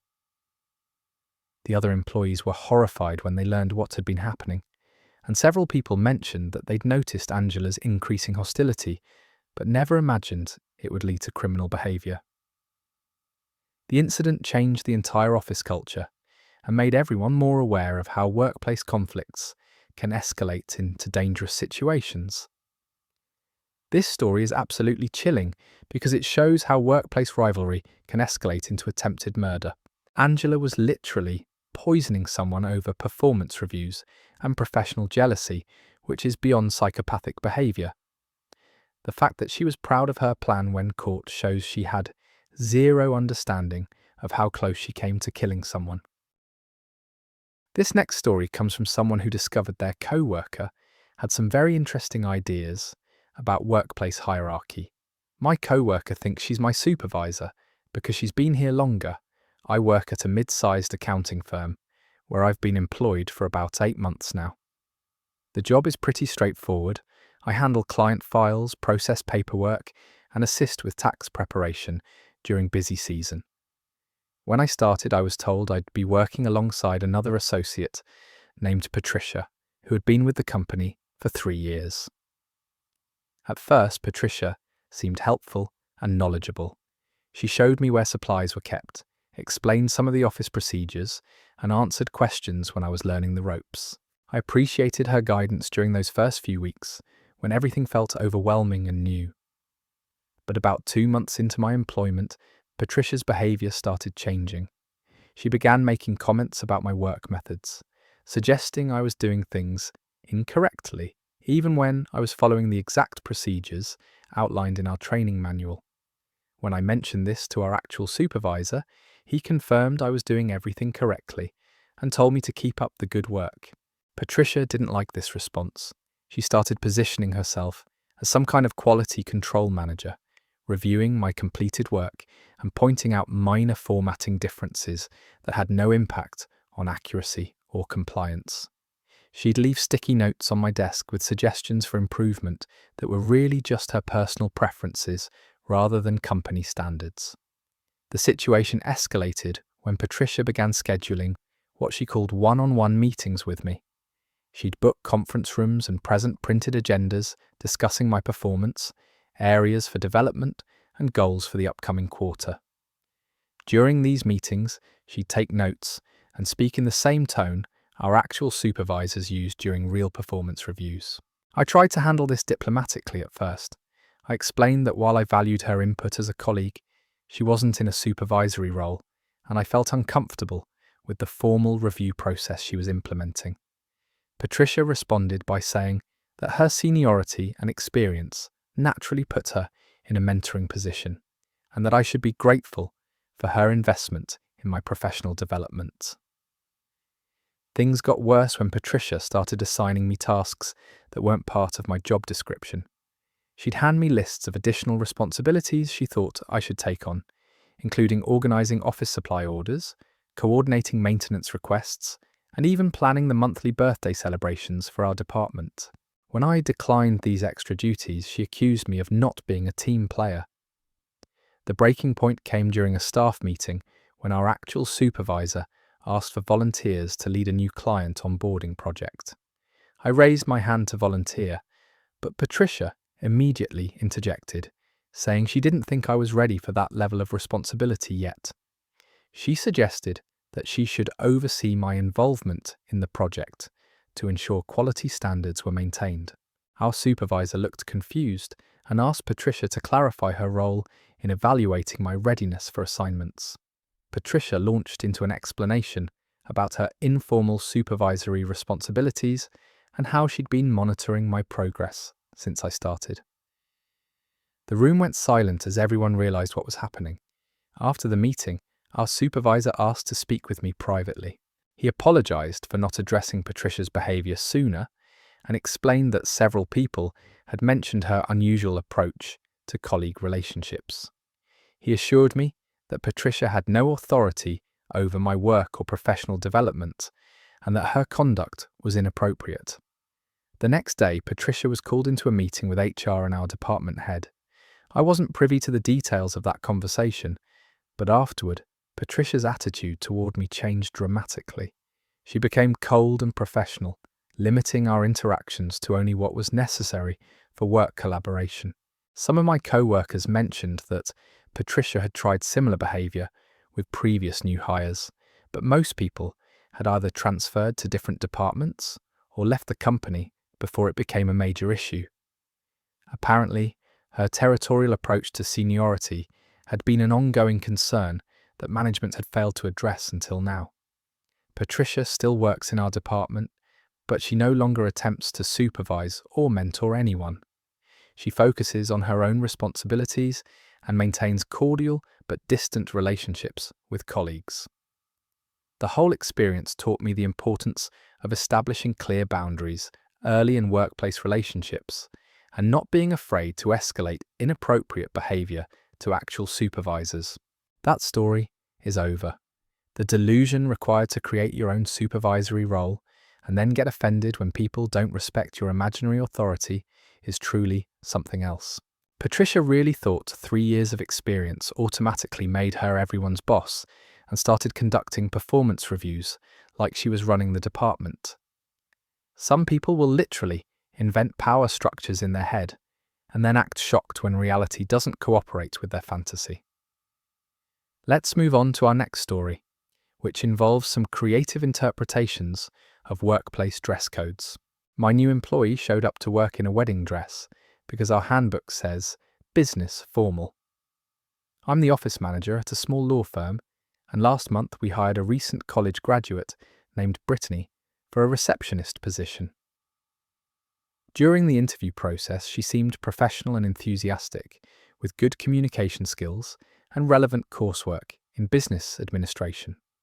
On Brittany's first day, I plan to give her a tour of the office, introduce her to the team, and go over basic procedures and expectations. Our dress code policy states that employees should dress in business formal attire, which I assumed was self-explanatory for someone entering the professional workforce. When Brittany arrived that Monday morning, I genuinely thought she was either lost or attending someone else's wedding. She was wearing a full-length white gown with intricate beadwork, a flowing train, and what appeared to be a small tiara or decorative headpiece. The dress was beautiful, but completely inappropriate for any office environment I could imagine. I approached her carefully, thinking perhaps there had been some kind of emergency or unusual circumstance that required her to wear formal event attire to work. I asked if everything was okay and whether she needed to leave early for a special occasion. Brittany looked confused and assured me that everything was fine and that she was ready to start her first day. When I gently mentioned that her outfit seemed more appropriate for a wedding than for office work, Brittany pulled out a printed copy of our employee handbook. She pointed to the dress code section and explained that she had researched business formal attire online and determined that formal gowns fell within that category. I tried to clarify that business formal typically meant professional suits, conservative dresses, or similar office-appropriate clothing. Brittany argued that her gown was formal, therefore it met the business formal requirement. She seemed genuinely convinced that she had interpreted the policy correctly and couldn't understand why there would be any issue with her choice. The situation became more complicated when clients began arriving for their appointments. Our law firm handles primarily corporate and estate planning matters, so our clientele tends to be conservative professionals and elderly individuals. The reactions to Brittany's attire ranged from confused stares to audible gasps of surprise. One long-time client asked if we were hosting a wedding reception in the conference room. Another inquired whether Brittany was perhaps a bride who had stopped by to sign last-minute legal documents before her ceremony. The disruption to our normally quiet professional environment was significant and uncomfortable. I realized I needed to address the situation immediately, but I also wanted to be sensitive to Brittany's feelings, since she clearly believed she was following policy correctly. I asked her to step into my office for a private conversation about workplace attire, expectations, and professional norms. During our discussion, Brittany maintained that formal wear should be acceptable in any business formal environment. She mentioned that she had spent considerable money on the gown and felt it was elegant and appropriate for professional settings. She also expressed confusion about why there seemed to be different rules for different types of formal clothing. I spent about 30 minutes explaining the difference between business, formal, and special event formal wear.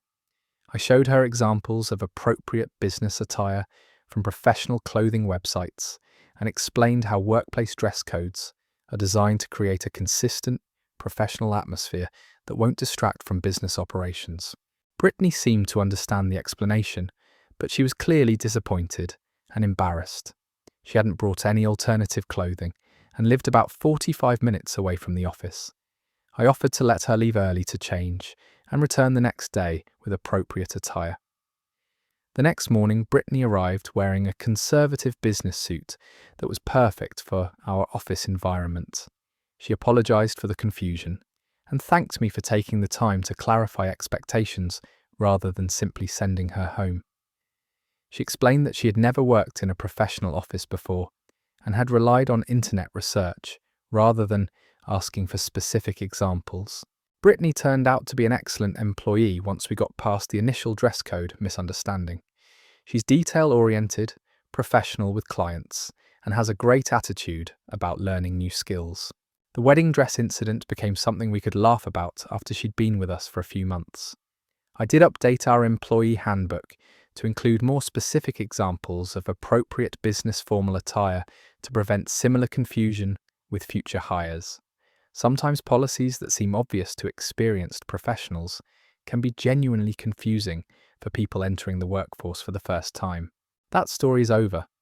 I have to admire the commitment to literal interpretation, but showing up to a law firm in a full wedding gown because the handbook said business formal is peak new graduate energy.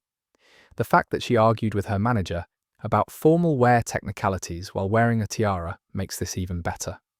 At least she was a good sport about it once someone explained that business formal doesn't typically involve trains and beadwork.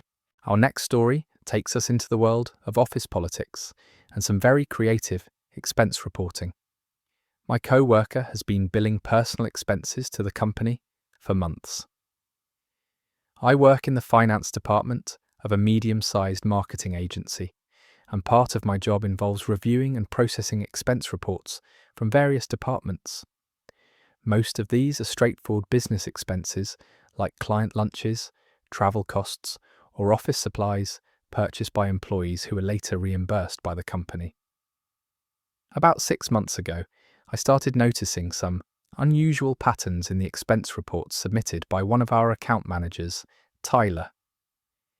At first, the irregularities were subtle enough that I almost missed them. A dinner receipt from an expensive restaurant on a night when I knew we didn't have any client meetings scheduled, or hotel charges from a weekend when no business travel had been approved. I initially assumed these were legitimate expenses that I simply wasn't aware of, since account managers often have client interactions that don't go through our central scheduling system. Tyler had been with the company for several years and had a good reputation, so I processed his reports without questioning the details. But as weeks went by, the questionable expenses became more frequent and more obviously personal. There were charges for spa treatments, premium grocery shopping, high-end electronics, and even what appeared to be vacation rental fees for properties in resort destinations. The amounts were significant, often totaling several $1,000s per month. What made Tyler's expense fraud particularly brazen was how he categorized these personal purchases. Spa treatments were listed as client entertainment expenses, Expensive electronics were described as necessary equipment for client presentations.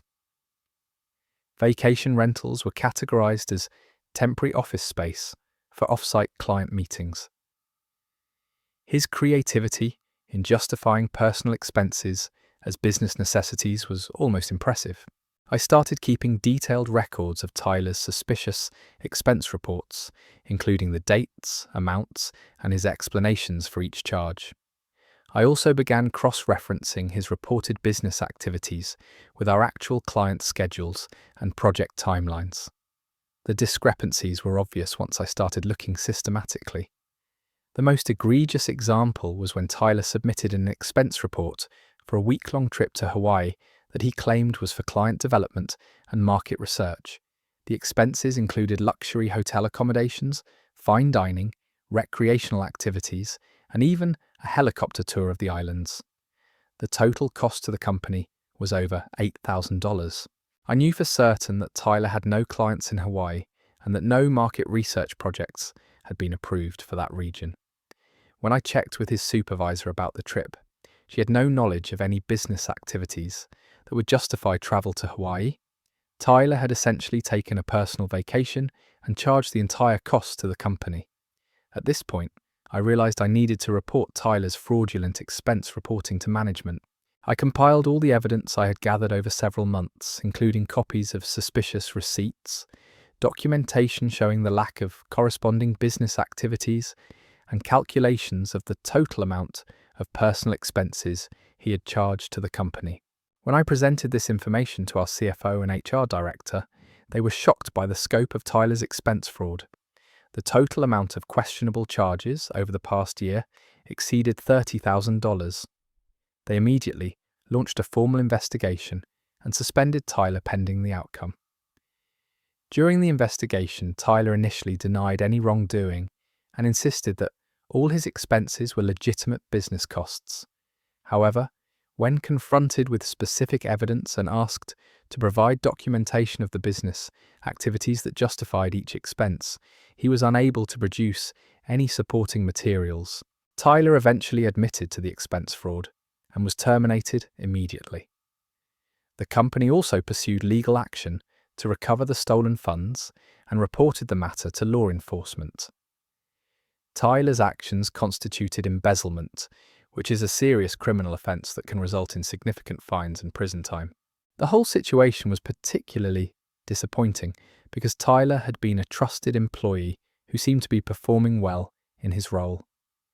His supervisor mentioned that his actual work quality had never been questioned, and clients seemed to like working with him. He had thrown away a solid career for what amounted to funding a luxurious lifestyle at the company's expense. After Tyler's termination, our company implemented stricter expense reporting procedures, including more detailed documentation requirements and random audits of employee expense reports. We also provided additional training to managers about reviewing and approving expense reports from their team members. That story is over. The sheer boldness of billing a Hawaiian vacation as market research and expecting nobody to notice is genuinely impressive in its stupidity. Tyler really thought he could just live his best life on the company dime, and nobody would ever connect the dots between his spa days and the expense reports. $30,000 in fraudulent charges is basically a small salary, and he threw away his entire career for what amounts to a really expensive shopping spree. Moving on to our next workplace adventure, this one involves some interesting interpretations of professional communication. My boss started using text speak in all official company communications. I work as a communications coordinator for a non-profit organization that focuses on environmental conservation. My boss, Leonard, is in his late 50s and recently discovered text messaging and social media. While I appreciate his enthusiasm for learning new technology, his adoption of casual texting language has created some serious professional communication issues. The problem started about 3 months ago when Leonard began incorporating text-speak abbreviations into his emails to staff members. At first, it was just simple things like using you instead of you or you are instead of your.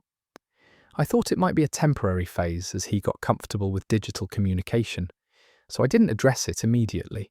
But Leonard's use of text speak quickly escalated beyond basic abbreviations.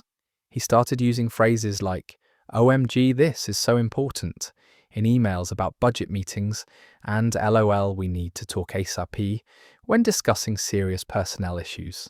His messages became increasingly difficult to decipher, especially for older board members and donors who weren't familiar with text messaging conventions. The situation reached a breaking point when Leonard sent an official memo to our entire staff using almost exclusively text speak and emoji. The subject line was important info for everyone, and the message included phrases like, we are having a meeting tomorrow at 9 a.m. and PL's RSVP if you can make it. He ended the memo with multiple emoji and TTYL everyone. Several staff members came to me asking for clarification about what Leonard was trying to communicate. Our older employees were particularly confused and concerned that they were missing important information because they couldn't understand the abbreviated language. One board member called to ask if Leonard's email account had been hacked because the communication style was so different from his usual professional tone. I realized I needed to have a conversation with Leonard about maintaining professional communication standards, especially in official company correspondence. I scheduled a private meeting to discuss the issue diplomatically, since I didn't want to discourage his interest in learning new technology. During our conversation, Leonard explained that he had been trying to modernize his communication style to better connect with younger staff members and volunteers. He had read articles about the importance of adapting to digital communication trends and thought that using text speak would make him seem more approachable and current. I appreciated Leonard's intentions, but I explained that professional communication serves different purposes than personal texting. I outlined how official company communications need to be clear, easily understood by diverse audiences, and maintain the organization's professional reputation with donors, partners, and regulatory agencies. Leonard seemed genuinely surprised that his communication style was causing confusion rather than improving connection with staff. He hadn't considered that text speak might be exclusionary for people who weren't familiar with the conventions, or that it might undermine the seriousness of important business communications. We worked together to develop communication guidelines that would allow Leonard to embrace digital tools while maintaining professional standards. We agreed that internal casual communications could be more relaxed, but official memos, donor correspondence, and external communication should follow traditional business writing conventions. Leonard was receptive to the feedback and immediately began adjusting his communication style. He started using proper spelling and grammar in official correspondence while still incorporating some modern digital communication elements, like strategic emoji use in appropriate contexts. His emails became much more effective at conveying important information clearly. The experience taught me the importance of providing constructive feedback about professional norms, even when someone's intentions are positive.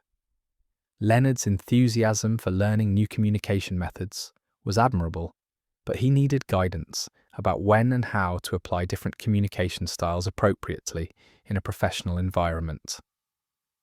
That story is over. There's something endearing about a 50-something boss trying to connect with younger employees by turning board memos into text message conversations, but I can only imagine the confusion when donors started receiving official correspondence that looked like it came from a teenager. Leonard's heart was in the right place, but professional communication exists for a reason. An OMG budget crisis LOL probably isn't the tone you want when discussing financial emergencies with your board of directors. Let's dive into another story that shows how workplace boundaries can get seriously blurred. My co-worker brings her emotional support Peacock to the office every day. I work at a small digital marketing agency with about 12 employees. We have a pretty relaxed office culture, casual dress code, and flexible work arrangements. Most people bring their lunch, we have a coffee station, and there's generally a friendly atmosphere where everyone gets along reasonably well. About 6 months ago, we hired a new graphic designer named Melissa, who seemed talented and enthusiastic during the interview process. She had an impressive portfolio and great references from her previous positions. During her first week, she mentioned that she had some anxiety issues and asked about our company's policy regarding emotional support animals. Our HR coordinator explained that we were happy to accommodate legitimate emotional support animals as long as proper documentation was provided and the animal didn't disrupt the work environment. Melissa seemed relieved and said she would bring in the necessary paperwork from her therapist within a few days. The following Monday, Melissa arrived at the office carrying what I initially thought was an elaborate feathered hat or some kind of costume prop. But as she walked through the door, I realized she was actually carrying a live peacock on her shoulder. The bird was fully grown, incredibly colorful, and making soft cooing sounds that echoed through our normally quiet workspace. Melissa set up what appeared to be a small perch next to her desk and gently placed the peacock on it. She introduced the bird to nearby co-workers as Fernando, her registered emotional support animal. She explained that Fernando helped her manage anxiety and provided comfort during stressful situations. She had all the proper documentation from her therapist recommending an emotional support animal for her mental health needs. At first, everyone was curious and somewhat amused by having a peacock in the office. Fernando was undeniably beautiful, and Melissa seemed much more relaxed and confident with him nearby. The bird was surprisingly well behaved, staying close to Melissa's workspace and not wandering around the office or bothering other employees. But within a few days, problems began emerging. Fernando would occasionally let out loud, piercing calls that could be heard throughout the entire office. These vocalizations usually happened during phone calls with clients, video conferences, or when people were trying to concentrate on detailed work. The timing seemed random and unpredictable. Fernando also had some bathroom habits that created hygiene concerns. Despite Melissa's efforts to keep his area clean, there were occasional accidents that required immediate cleanup and left lingering odors in our shared workspace. The office cleaning crew expressed concerns about properly sanitizing areas where Fernando spent time. The most significant issue was Fernando's reaction to sudden movements or loud noises. When someone dropped something, slammed a door, or even laughed loudly, Fernando would spread his magnificent tail feathers in what appeared to be a defensive display. While visually stunning, his full tailspan was nearly 6 feet wide and would knock over everything within reach of Melissa's desk. During one particularly important client presentation, Fernando became startled by the projector clicking on and let out a series of loud calls while displaying his full plumage. Our potential client was so distracted by the spectacle that they completely lost focus on our marketing proposal.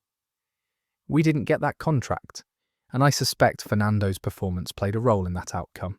Several co-workers began complaining privately about the disruptions Fernando was causing.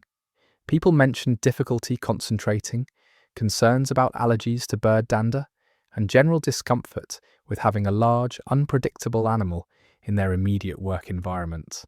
The complaints weren't about Melissa personally, but about the practical challenges of sharing workspace with a peacock. I was designated to speak with Melissa about finding solutions that would allow her to keep Fernando while minimizing disruptions to other employees. I suggested perhaps creating a separate space for Fernando, adjusting his schedule to avoid peak concentration times, or exploring alternative accommodations for her emotional support needs. Melissa became defensive and accused me of discriminating against her mental health accommodations. She said Fernando was legally protected as her emotional support animal and that any attempts to restrict his presence would constitute disability discrimination. She threatened to file complaints with HR and potentially pursue legal action if Fernando wasn't allowed full access to the workplace. Our HR coordinator consulted with legal counsel about emotional support animal policies and workplace accommodation requirements. While Melissa had legitimate documentation for Fernando as an emotional support animal, there were questions about whether a peacock was appropriate for an office environment and whether reasonable accommodations could include some limitations on when and where Fernando could be present. The situation reached a crisis point when Fernando somehow got loose from his perch and wandered into our conference room during a board meeting.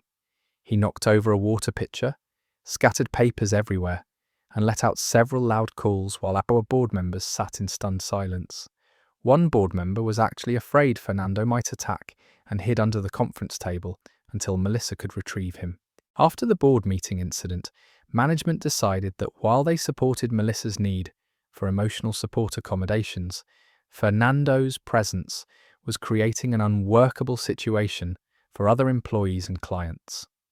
They offered to help Melissa explore alternative accommodations, including modified work arrangements, additional break times, or assistance finding a more suitable emotional support animal for office environments.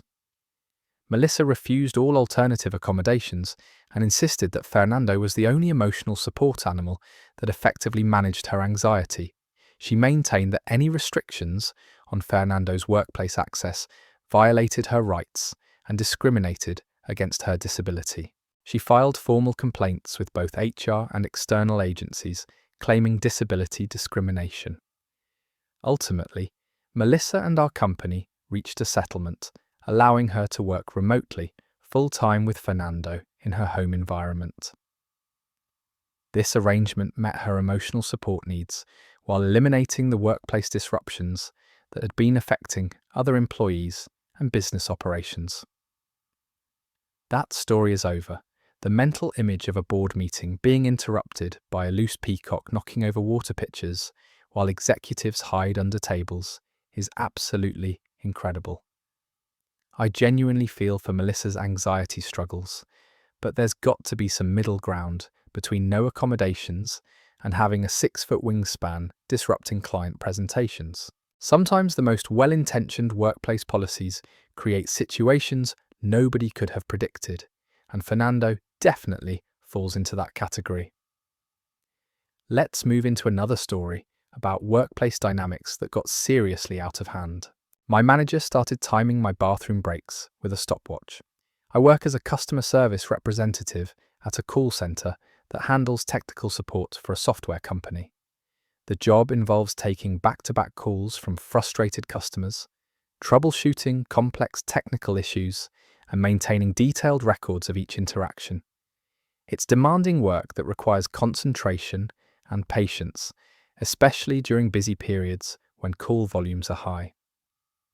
My supervisor, Kenneth, has been with the company for about 8 years and takes his management responsibilities very seriously. He's known for being detail-oriented and maintaining strict adherence to company policies and performance metrics. Most employees respect his knowledge and experience, though some find his management style somewhat micromanaging. About 3 months ago, Kenneth began implementing what he called enhanced productivity monitoring for our team. He explained that corporate headquarters was pressuring managers to improve efficiency metrics and reduce non-productive time during shifts. This included more detailed tracking of break times, call handling speeds, and time spent on administrative tasks. Initially, Kenneth's new monitoring procedures seemed reasonable. He asked us to log break times more precisely and provided feedback about call resolution times compared to department averages. He emphasized that these measures were designed to help us improve our performance and meet corporate expectations rather than to punish anyone. But Kenneth's monitoring quickly became more invasive and uncomfortable. He started walking around the call center with a clipboard, noting when people left their desks and exactly what time they returned. He would position himself near the restroom entrance and observe who went in and how long they stayed. His behavior was becoming noticeably obsessive. The situation escalated when Kenneth began carrying a stopwatch and timing individual bathroom breaks. He would click the stopwatch when someone stood up to use the restroom and click it again when they returned to their desk. He kept detailed logs of these times and would approach employees whose bathroom breaks exceeded what he considered acceptable durations. Kenneth established an unofficial policy that bathroom breaks should not exceed 5 minutes, including travel time to and from the restroom. He would confront employees who took longer breaks and ask them to explain what they were doing during the additional time. These conversations were embarrassing and felt like interrogations about personal bodily functions. One particularly uncomfortable incident occurred when I returned from a bathroom break that had taken about 7 minutes due to an upset stomach.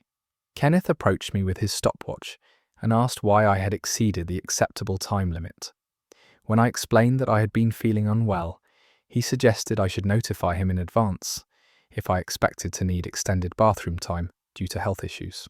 Kenneth's bathroom monitoring created a hostile and stressful work environment where people felt anxious about natural bodily functions. Employees began avoiding drinking water during their shifts to minimize restroom visits, which led to dehydration and decreased concentration during customer calls. Some people started rushing through bathroom breaks in ways that were uncomfortable and unhealthy. The breaking point came when Kenneth installed a sign-out sheet outside the restroom door.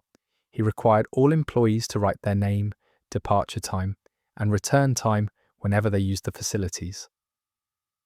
This level of monitoring felt degrading and invasive, treating adult employees like children who couldn't be trusted to manage their own bathroom needs responsibly. Several employees complained to HR about Kenneth's bathroom monitoring policies. We explained that the constant surveillance was creating anxiety, health concerns, and a generally uncomfortable work environment.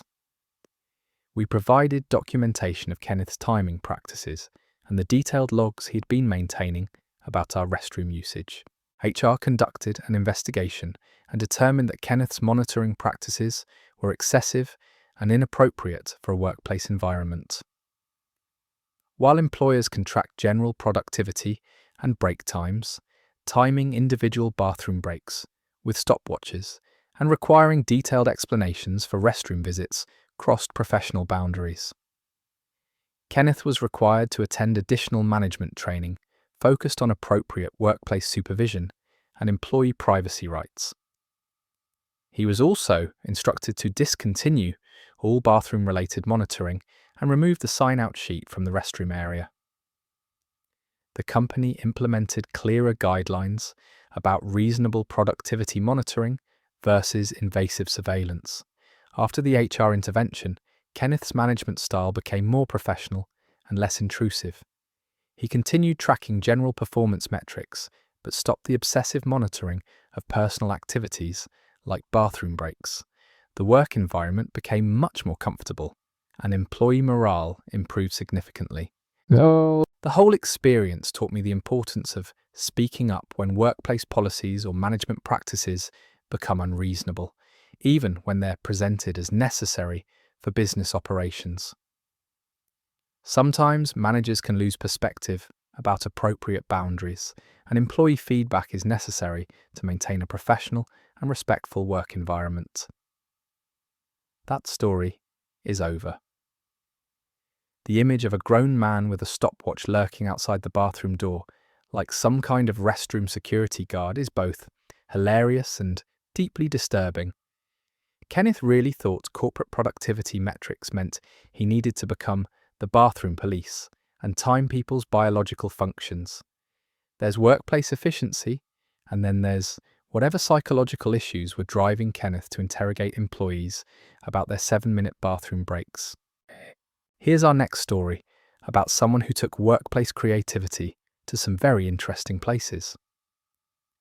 My co-worker started a side business using company resources and tried to recruit clients during meetings. I work in the marketing department of a regional healthcare system, where we handle advertising campaigns, community outreach, and internal communications for multiple hospital locations. Our team is small but close-knit, and we generally collaborate well on projects while maintaining professional boundaries. Last year, we hired a new marketing specialist named Vanessa, who had previous experience in both healthcare marketing and event planning. During her interview, She mentioned her background in coordinating weddings and corporate events as freelance work, which we thought could bring valuable skills to our healthcare marketing campaigns. For the first few months, Vanessa was an excellent addition to our team. She brought fresh creative ideas to our campaigns, had strong attention to detail, and seemed genuinely enthusiastic about healthcare marketing. Her event planning background was particularly helpful when we organised community health fairs and educational seminars for patients and families.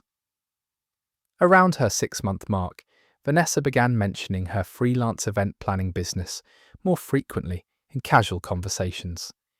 She would share stories about weddings she had coordinated, corporate events she had managed, and her plans to expand her client base. Initially, these conversations seemed like normal workplace chat about outside interests and career goals. But gradually, Vanessa's event planning discussions became more prominent and started interfering with work-related conversations. During team meetings about healthcare campaigns, she would somehow steer discussions toward event planning strategies and mention how her freelance experience could benefit our projects. Her comments were often relevant but seemed designed to promote her outside business. The situation became more concerning when I noticed Vanessa using company computers, printers, and office supplies for what appeared to be personal business activities. She would print elaborate event proposals on our letterhead, use our colour printer for marketing materials, and spend significant time during work hours managing what seemed to be freelance client communications. Vanessa also began scheduling personal business calls during work hours, often taking these calls at her desk or in conference rooms that were supposed to be available for company meetings. Her conversations were clearly about wedding planning, vendor coordination, and client consultations rather than healthcare marketing projects.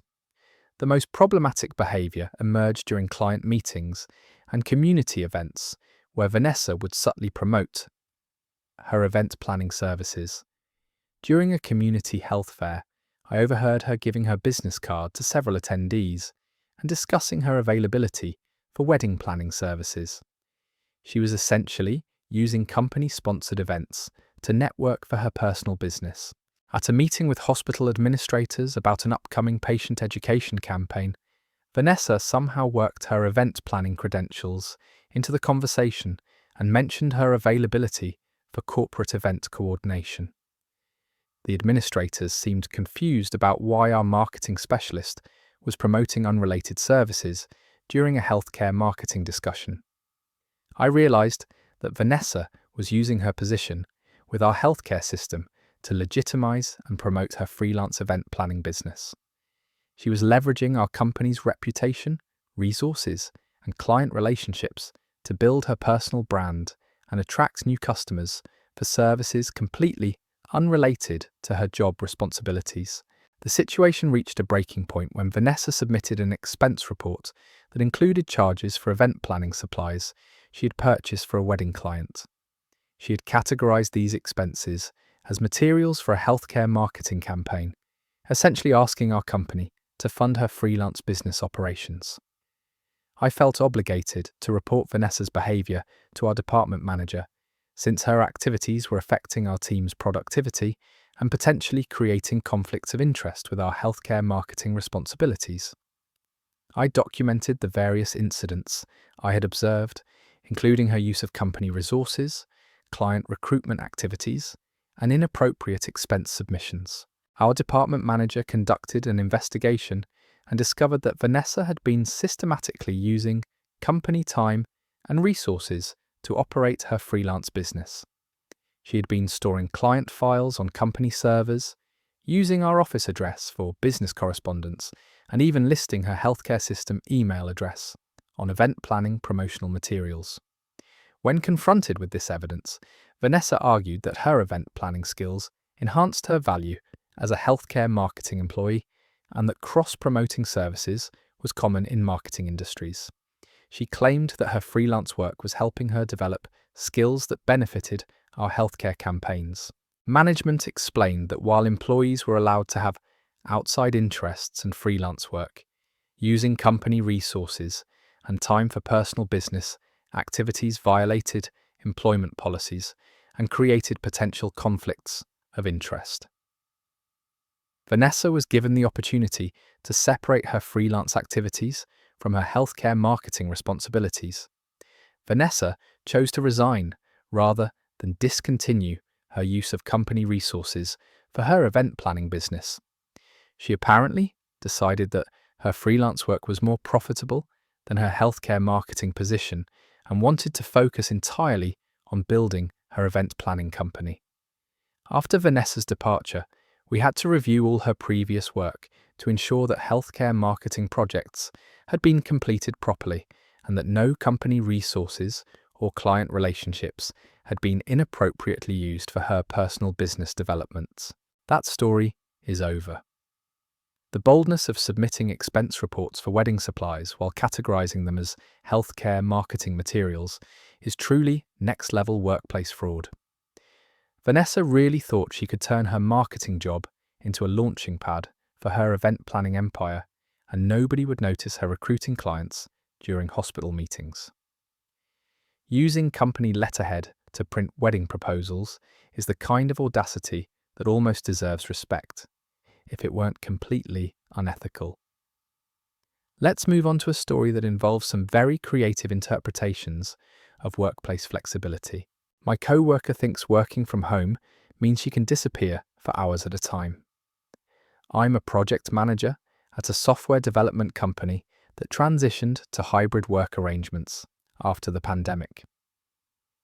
Most of our team works from home 3 days a week and comes into the office 2 days a week.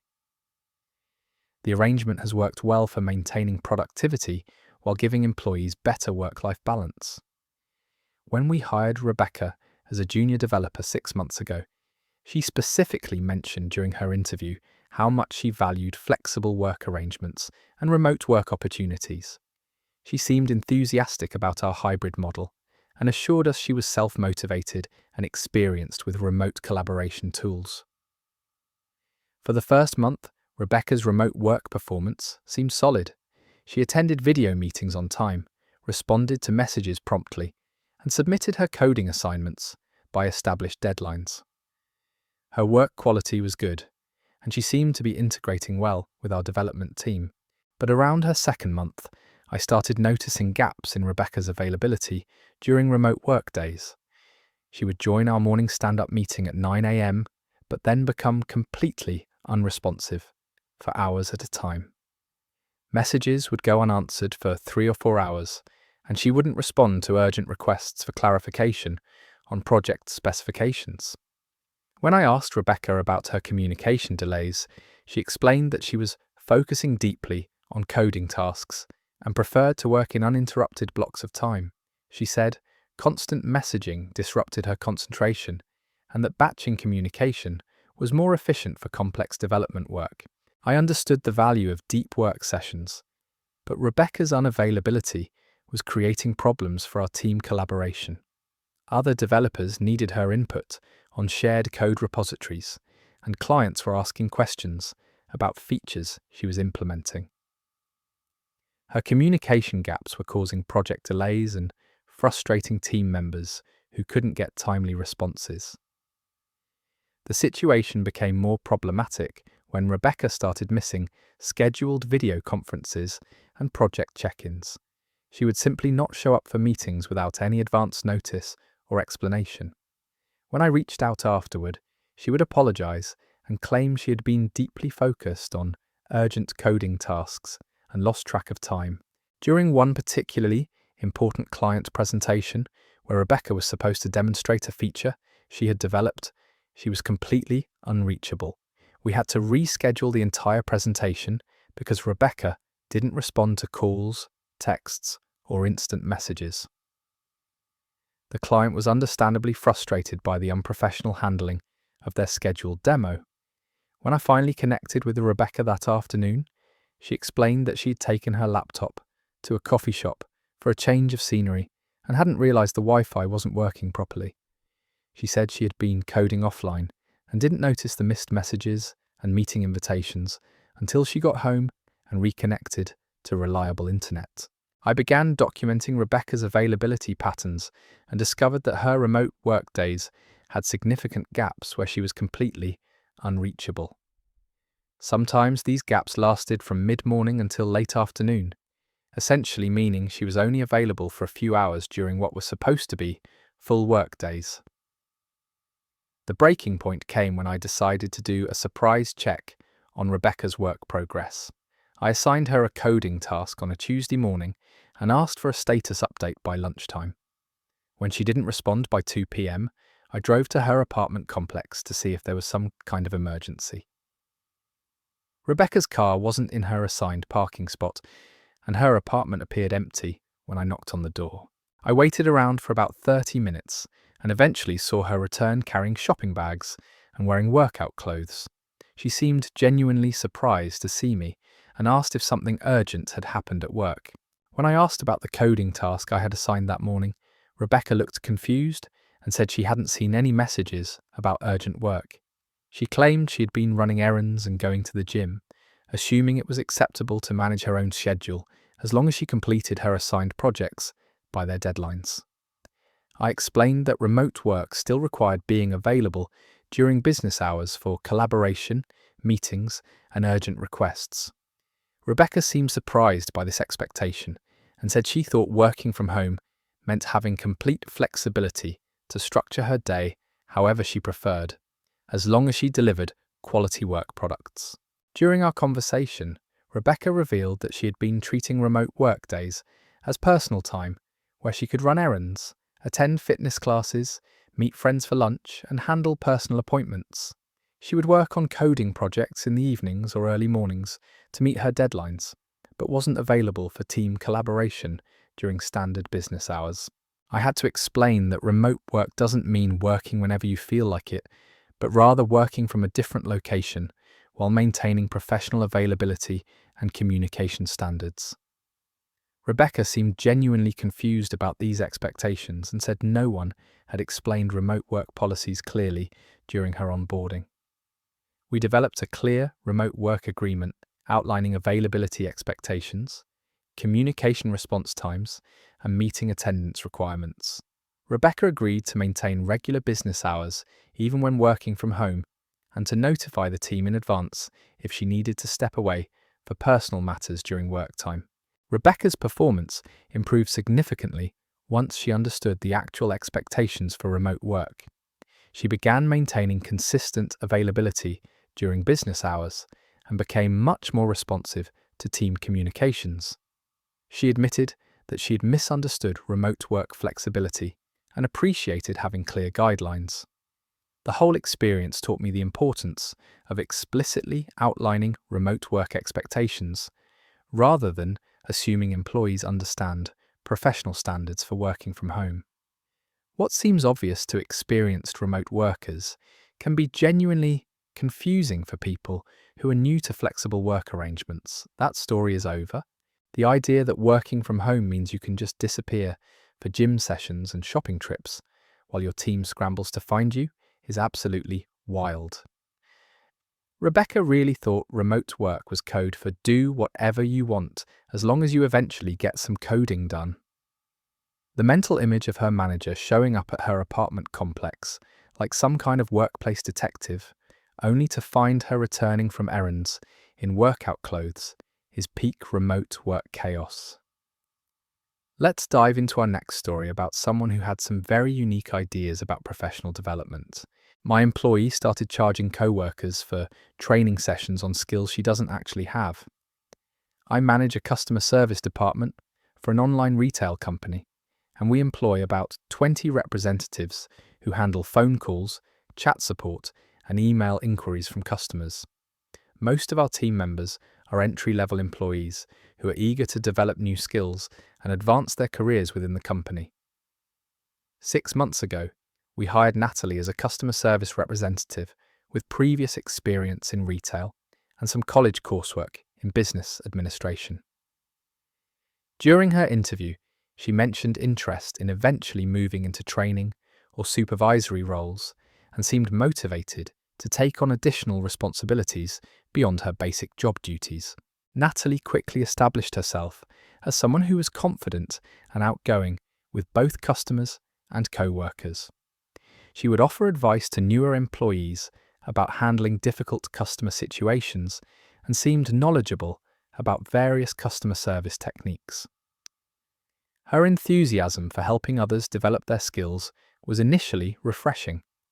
About 3 months into her employment, Natalie began mentioning that she had extensive training experience from previous jobs and offered to help co-workers improve their customer service skills during lunch breaks or after work.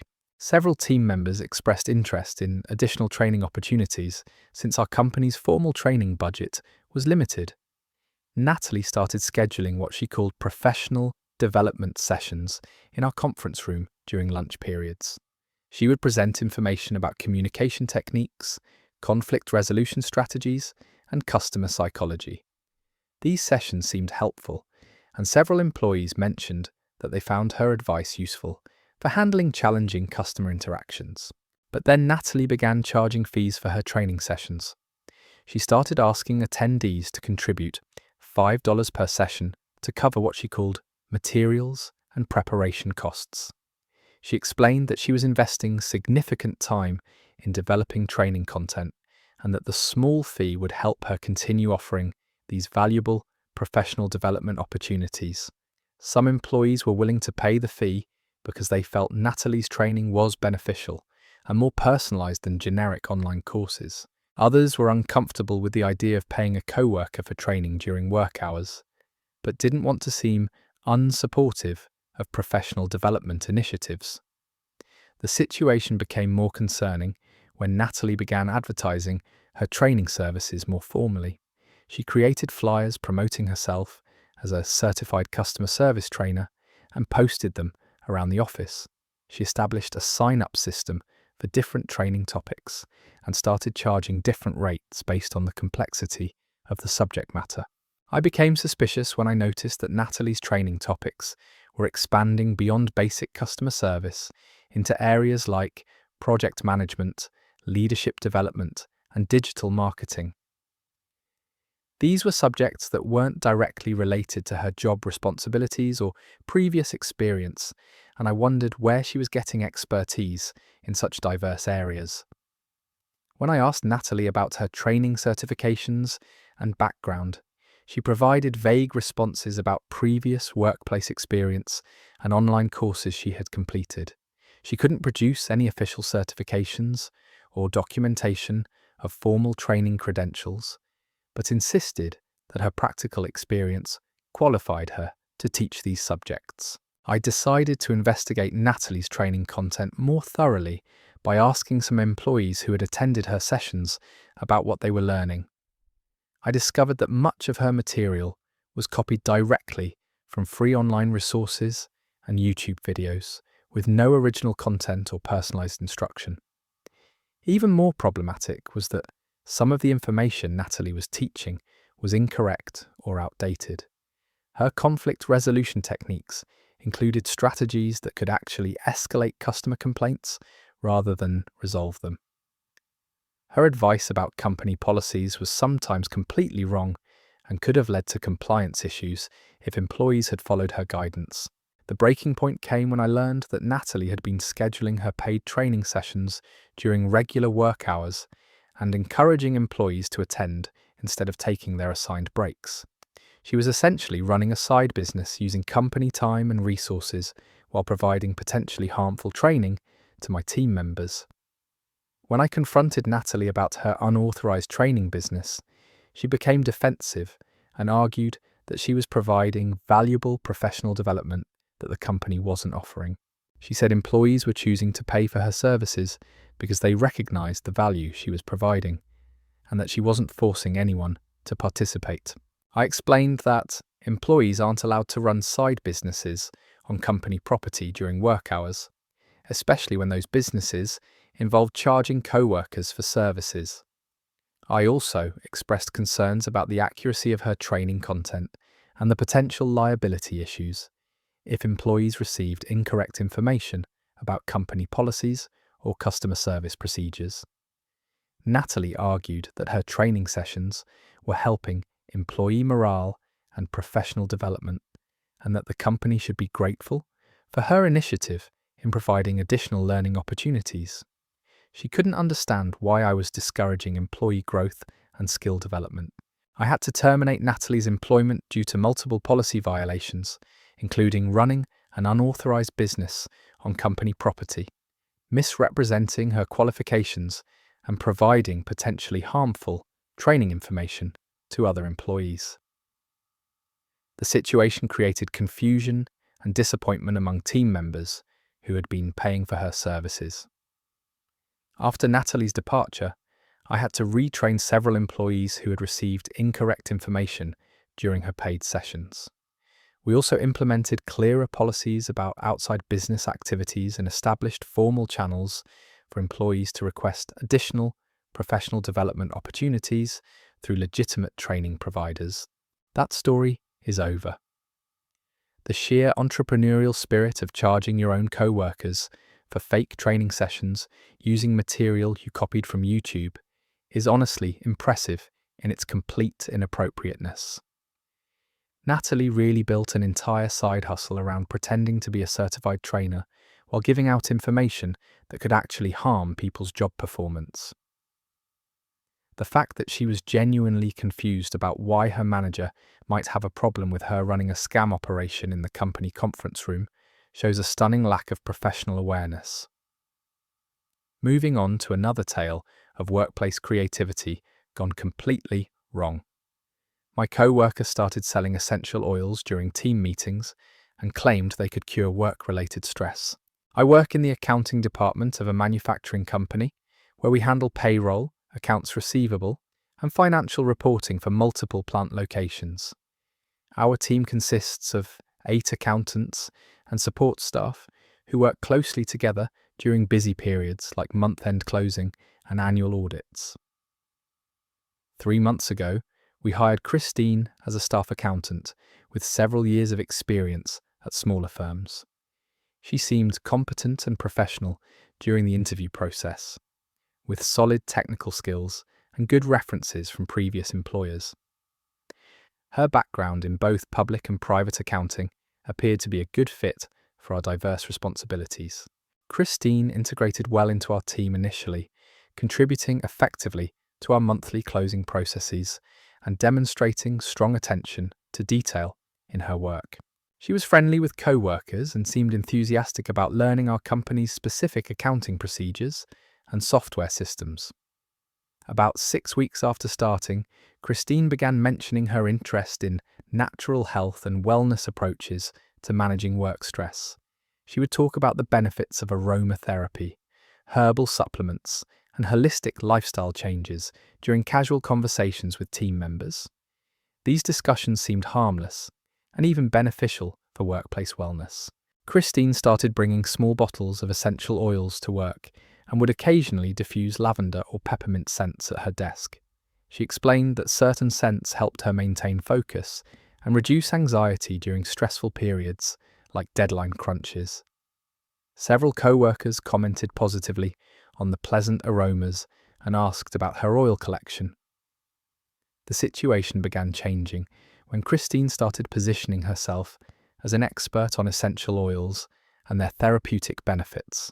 She would make specific claims about which oils could improve concentration, reduce headaches, boost energy levels, and alleviate various stress-related symptoms.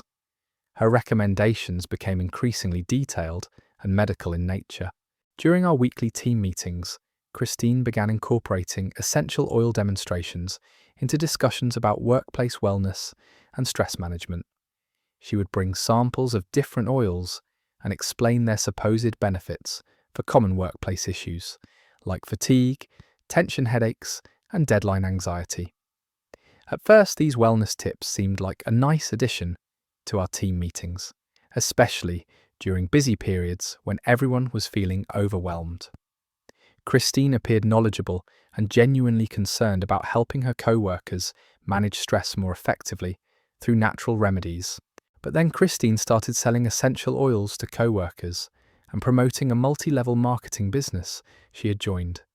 She began our team meetings by presenting new products, sharing testimonials about their effectiveness, and encouraging team members to purchase starter kits or monthly subscriptions for various oil blends.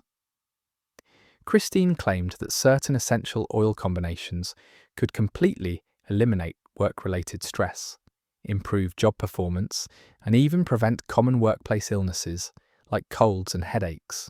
She presented these claims as scientifically proven facts rather than personal opinions or marketing materials from her MLM company.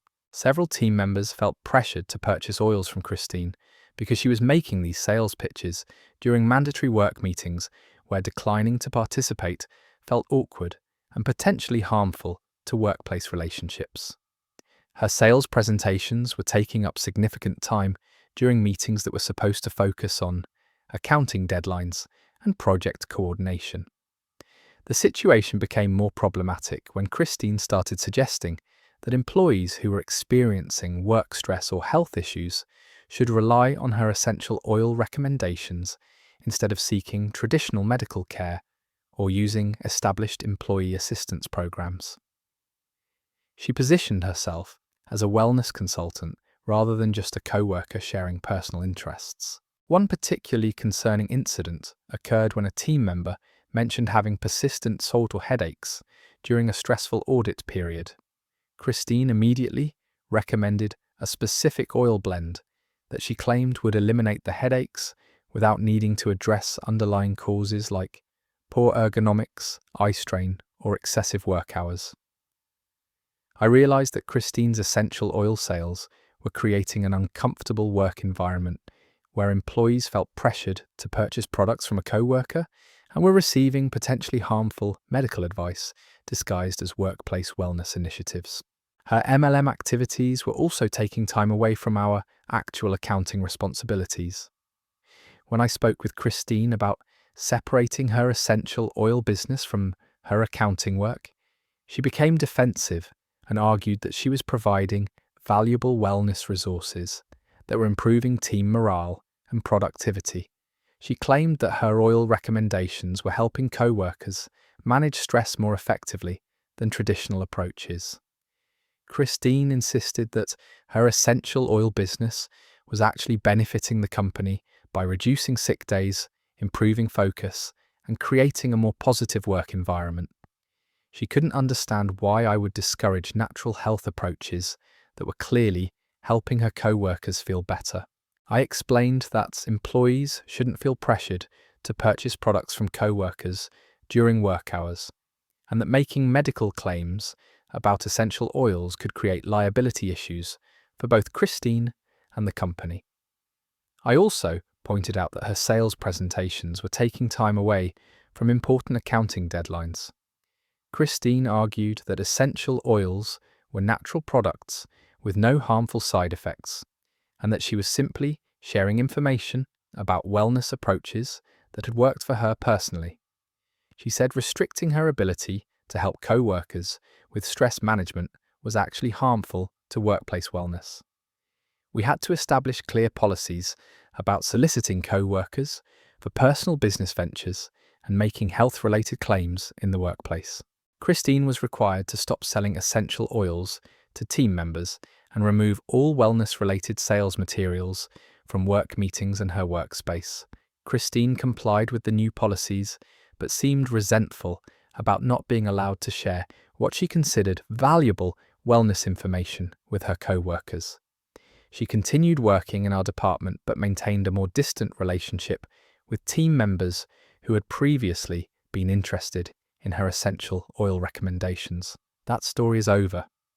The image of mandatory accounting meetings being hijacked by essential oil sales pitches is absolutely surreal. Christine really thought she could turn monthly budget reviews into wellness seminars and convince people that peppermint oil was the solution to audit season stress. The fact that she genuinely believed she was providing medical consultation rather than running a pyramid scheme shows how deep the MLM delusion can go. Here's our final story, for this part about someone who took workplace efficiency to some very questionable places. My boss implemented a point system for employee bathroom breaks and water fountain visits. I work as an administrative assistant at a small insurance agency that employs about 15 people in various roles, including agents, claims processors, and support staff. Our office environment has always been relatively relaxed with flexible break schedules and reasonable management oversight of daily activities. Last year, we got a new office manager named Gregory, who had previously worked in manufacturing environments with more structured productivity monitoring systems. He was hired to improve efficiency and implement better organizational systems for our growing business operations. Initially, Gregory's changes were positive and helpful. He streamlined our filing systems, improved our client database organization, and established clearer procedures for handling various administrative tasks. His background in process improvement seemed like exactly what our somewhat disorganized office needed. About 3 months after Gregory started, he began expressing concerns about what he perceived as excessive non-productive time during work hours. He mentioned that employees seemed to take frequent breaks, spend too much time away from their desks, and weren't maintaining consistent focus on their assigned responsibilities. Gregory announced that he would be implementing a productivity enhancement system designed to help employees become more aware of their time management and develop better work habits. He presented this as a positive development that would benefit both individual performance and overall office efficiency. The system Gregory created involved assigning point values to various workplace activities and behaviors. Employees would earn positive points for productive activities like completing tasks early, attending meetings promptly, and helping co-workers. We would lose points for activities Gregory classified as non-productive or inefficient. At first, the point system seemed quirky but harmless. Gregory would award points for things like organizing workspaces, submitting reports ahead of deadlines, or contributing ideas during team meetings. The positive reinforcement aspect was actually motivating for some employees who enjoyed the recognition. But then Gregory started assigning negative point values to basic human needs and normal workplace activities. Using the bathroom cost 2 points per visit, with additional point deductions for trips lasting longer than 5 minutes. Getting water from the fountain cost 1 point, and taking longer than 30 seconds resulted in additional penalties. Gregory installed a clipboard system where employees had to log their bathroom breaks and water fountain visits, including timestamps and duration. He would review these logs daily and calculate point deductions based on what he determined was excessive personal time during work hours. The point system became increasingly elaborate and punitive. Gregory assigned different point values based on the time of day, with higher penalties for bathroom breaks during what he considered peak productivity hours. He also implemented bonus point deductions for employees who used the bathroom more than 3 times during an 8-hour shift. Employees began experiencing anxiety about normal bodily functions and basic hydration needs. People started avoiding drinking water to minimize bathroom visits, leading to dehydration headaches and decreased concentration during client interactions. The work environment became tense and uncomfortable as everyone worried about point deductions. Gregory expanded the point system to include other normal workplace activities like personal phone calls during lunch breaks, brief conversations with co-workers, and even adjusting thermostats or window blinds. Everything that wasn't directly productive work became subject to point penalties. The breaking point came when Gregory announced that employees with negative point balances at the end of each week would receive written warnings about their productivity levels. He suggested that consistent negative point totals could lead to performance improvement plans or potential disciplinary actions. Several employees approached me privately to express concerns about the point system and its impact on workplace morale and basic human dignity. People felt degraded by having to justify bathroom breaks and water consumption to their supervisor, and the constant monitoring was creating a hostile work environment. I decided to document the point system and present concerns to our company's owner, who had been largely uninvolved in day-to-day office management since hiring Gregory. I compiled examples of the point deductions, employee feedback about the system's impact, and information about potential legal issues related to monitoring basic human needs. When our owner learned about Gregory's point system, he was shocked and immediately ordered its discontinuation. He explained that monitoring employee bathroom breaks and water consumption was inappropriate, potentially discriminatory, and could create liability issues for the company. Gregory was required to remove all monitoring systems related to personal activities and apologize to employees for implementing policies that violated basic workplace dignity. He was also enrolled in management training focused on appropriate supervision techniques and employee rights. The whole experience taught our team the importance of speaking up when management policies become unreasonable or dehumanizing, even when they're presented as productivity improvements. Sometimes efficiency measures can go too far and actually harm both employee well-being and overall workplace effectiveness. That story is over. The mental image of grown adults having to log their bathroom visits on a clipboard while their boss calculates point deductions for basic human functions is both hilarious and deeply disturbing. Gregory really thought he could gamify people's bladder schedules and turn hydration into a productivity metric. The fact that he was genuinely surprised when his bathroom surveillance system was shut down shows a complete disconnect from basic workplace humanity. These workplace stories really make you appreciate when your biggest office drama is someone microwaving fish in the break room or forgetting to replace the water cooler bottle. From peacocks in board meetings to essential oil sales pitches during budget reviews, it's amazing how creative people can get when it comes to making their co-workers' lives more complicated than necessary. But sometimes, the most outrageous workplace behavior comes from the people who think they've found loopholes in basic human decency. Let me share this next story about someone who discovered just how far their co-worker was willing to push boundaries. My co-worker started bringing her newborn to work and expects everyone else to help with childcare.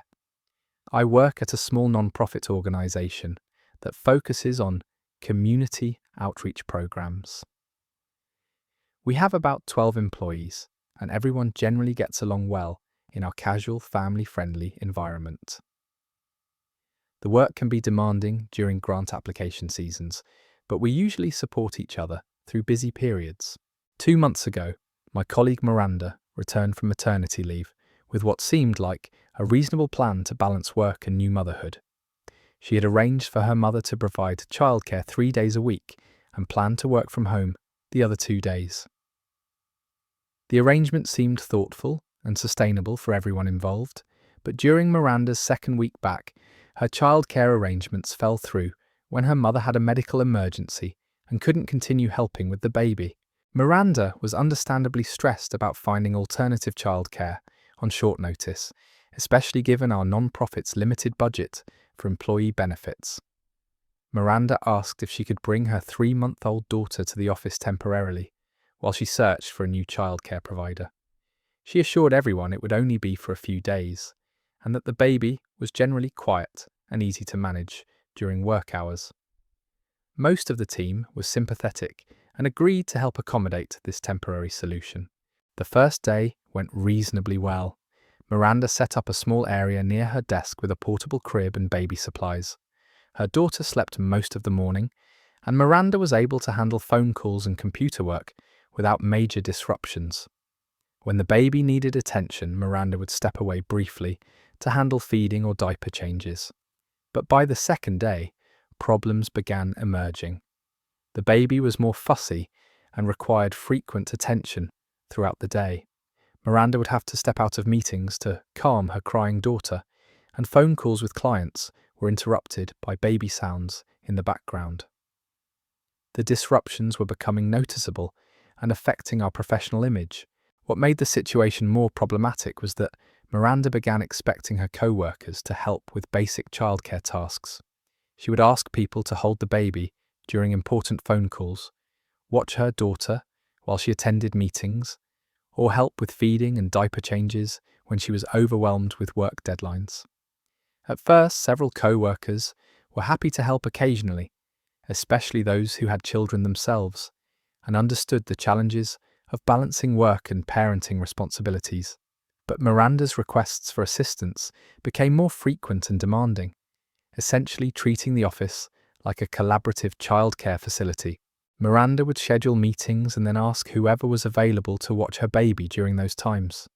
She assigned informal childcare rotations during lunch breaks, expecting different co-workers to supervise her daughter so she could eat without interruption. She even asked people to take the baby for walks around the building when she needed to concentrate on detailed work. The situation became untenable when Miranda started leaving her baby with co-workers for extended periods while she ran personal errands or attended appointments outside the office. She would announce that she needed to step out for a few hours and designate someone to be responsible for her daughter until she returned.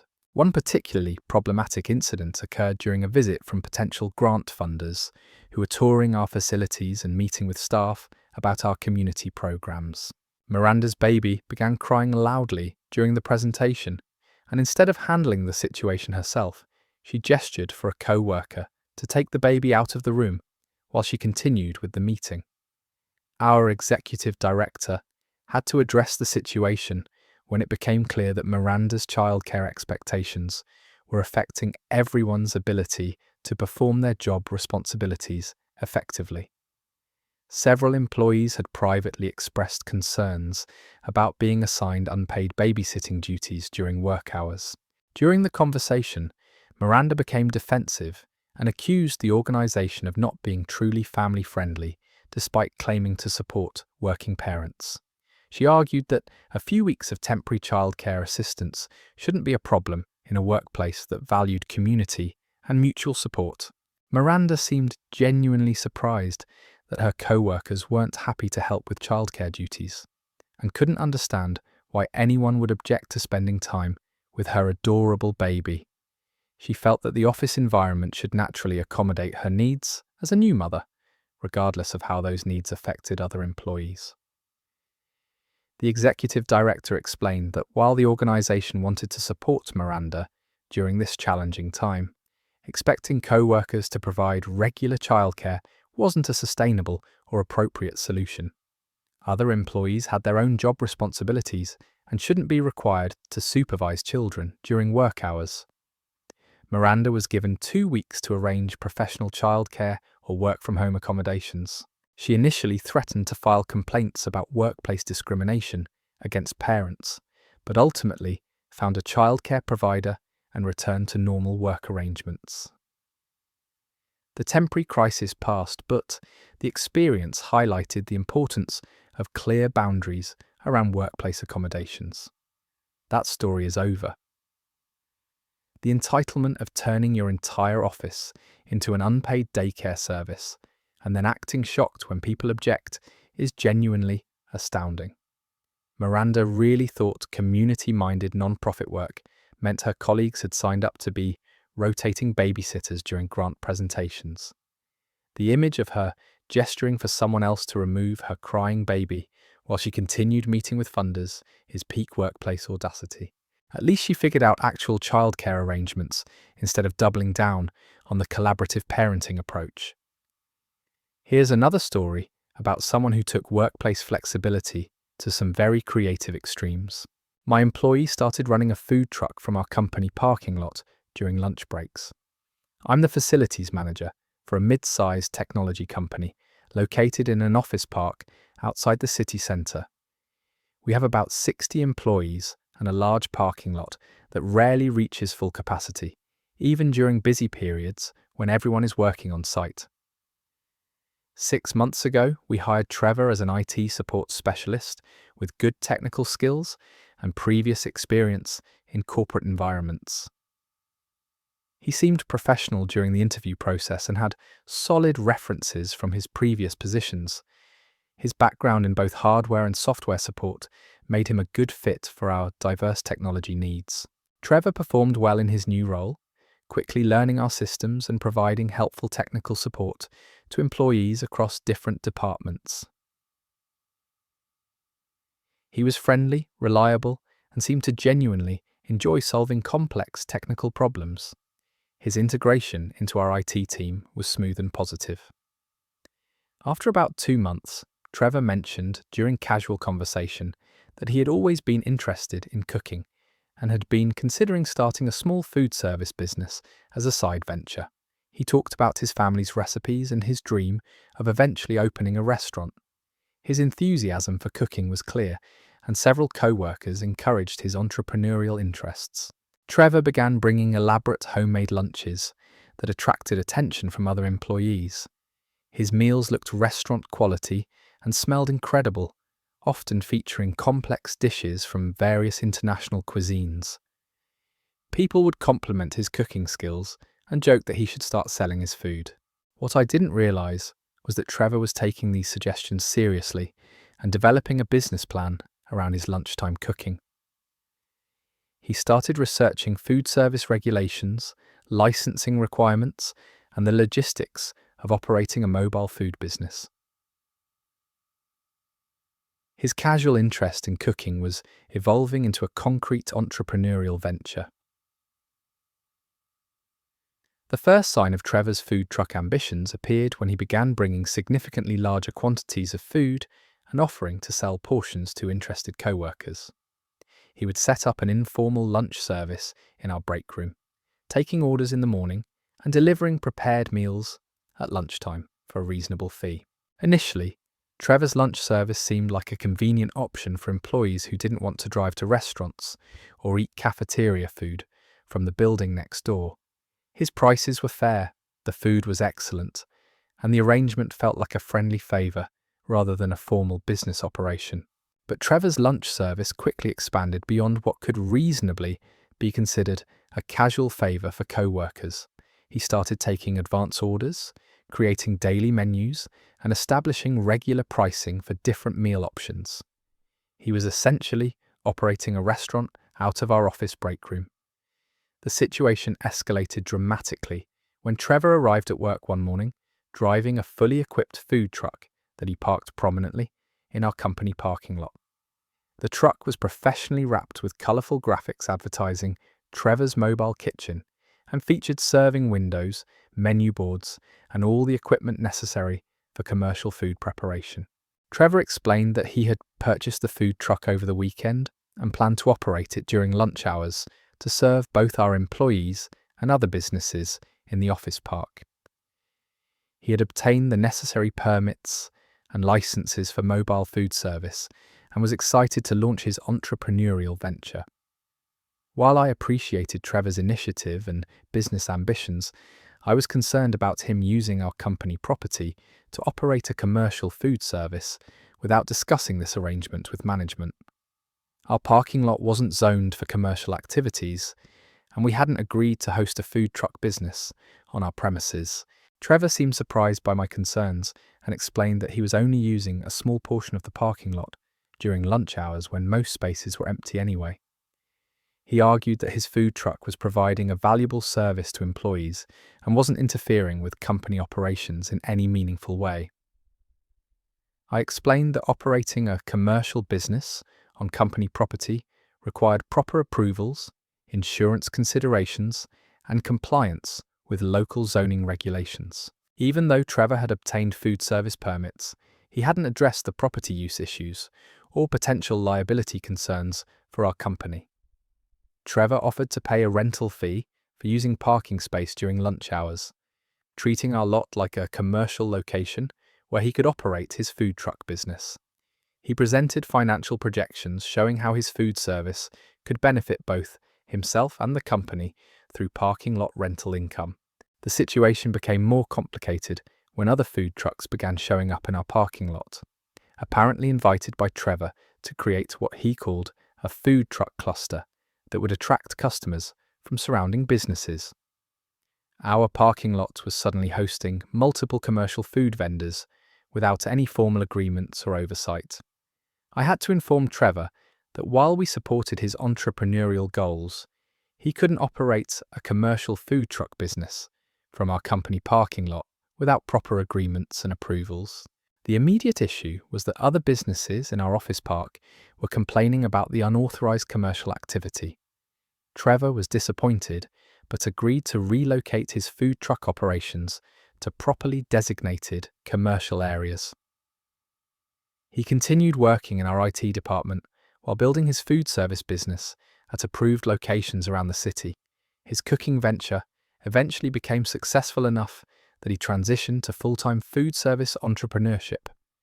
The experience taught me to be clearer about policies regarding employee use of company facilities for personal business ventures, even when those ventures seem harmless or beneficial to other employees. Sometimes good intentions and entrepreneurial spirit can create complicated situations that require careful management. That story is over. The progression from bringing fancy lunches to parking a full commercial food truck in the company lot without asking permission is genuinely impressive in its boldness. Trevor really thought he could just transform the office parking lot into a food truck hub and invite other vendors to join his mobile restaurant empire. The fact that he offered to pay rent after the fact shows he understood the commercial nature of what he was doing, but somehow thought surprising his employer with a food truck was better than asking first. Let's move on to a story about someone who had some very unique ideas about workplace time management. My co-worker started scheduling fake meetings to avoid actual work assignments. I work in the marketing department of a regional bank where we handle advertising campaigns, social media management, and community outreach programs. Our team consists of 6 marketing professionals who collaborate on various projects while maintaining individual areas of specialization. Last year, we hired Brandon as a marketing coordinator with experience in digital marketing and content creation. His resume showed solid experience with social media management, graphic design, and campaign development. During interviews, he seemed knowledgeable about current marketing trends and enthusiastic about contributing to our team's success. For his first month, Brandon appeared to be adjusting well to his new role. He participated actively in team meetings, asked thoughtful questions about our existing campaigns, and seemed eager to take on new responsibilities. His initial work quality was good, and he integrated smoothly with our existing team dynamics. But around his second month, I began noticing that Brandon always seemed to be in meetings when I tried to assign him new projects or discuss urgent deadlines. His calendar appeared packed with various appointments, conference calls, and collaborative sessions that made him appear constantly busy and unavailable for additional work. Initially, I assumed Brandon was simply being thorough about stakeholder communication and project coordination. Marketing work often requires extensive collaboration with different departments, and new employees sometimes overschedule meetings while learning organizational dynamics and building professional relationships. However, I became suspicious when I started paying closer attention to Brandon's meeting patterns. He would schedule hour-long appointments for discussions that typically required 15 minutes, book conference rooms for solo work sessions, and create recurring meetings with vague purposes like project planning or strategic review. The situation became more obvious when I tried to reach Brandon during one of his scheduled meetings and discovered that the conference room he had booked was empty. When I asked him about the meeting later, he explained that it had been cancelled at the last minute, but that he had used the time for important planning work that required a quiet environment. I began investigating Brandon's meeting schedule more systematically and found a pattern of appointments that didn't correspond to actual collaborative activities. He would schedule meetings with people who confirmed they hadn't been invited or informed about these supposed discussions. His calendar was filled with fictional collaborative activities. Brandon had become remarkably creative in generating legitimate-sounding meeting titles and descriptions. He scheduled campaign optimization sessions, stakeholder alignment meetings, creative development workshops, and performance analysis reviews that sounded important and necessary but didn't actually involve other participants or produce any meaningful outcomes. The most elaborate example was when Brandon blocked out an entire afternoon for what he called a cross-departmental strategy summit that supposedly involved representatives from multiple departments discussing integrated marketing approaches.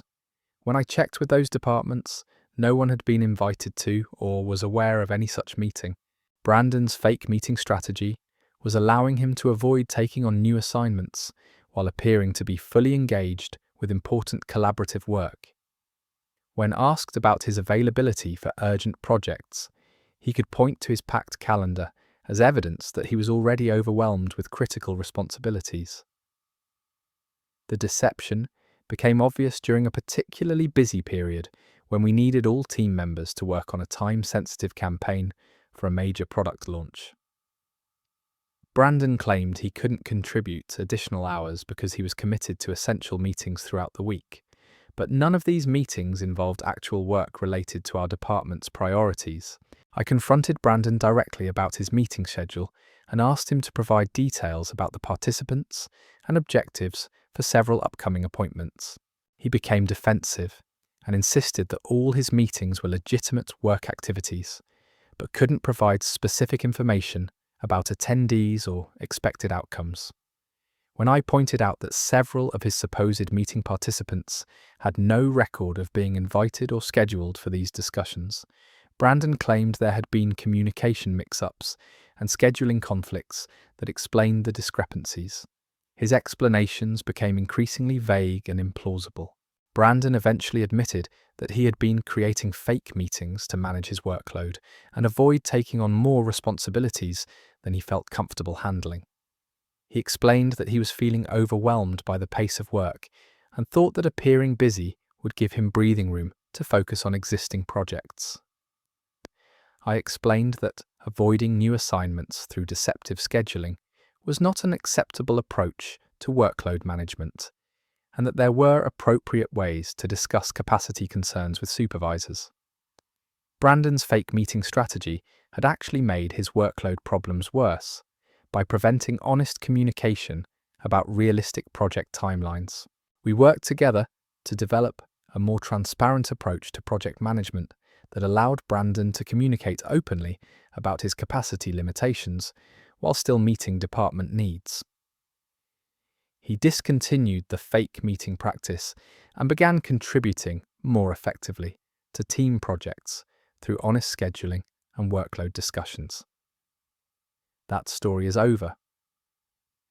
The creativity required to invent an entire fake meeting ecosystem, complete with official sounding titles and non-existent participants, is almost admirable in its elaborate deception. Brandon really thought he could just schedule his way out of actual work responsibilities and nobody would notice his calendar was full of fictional collaborative activities.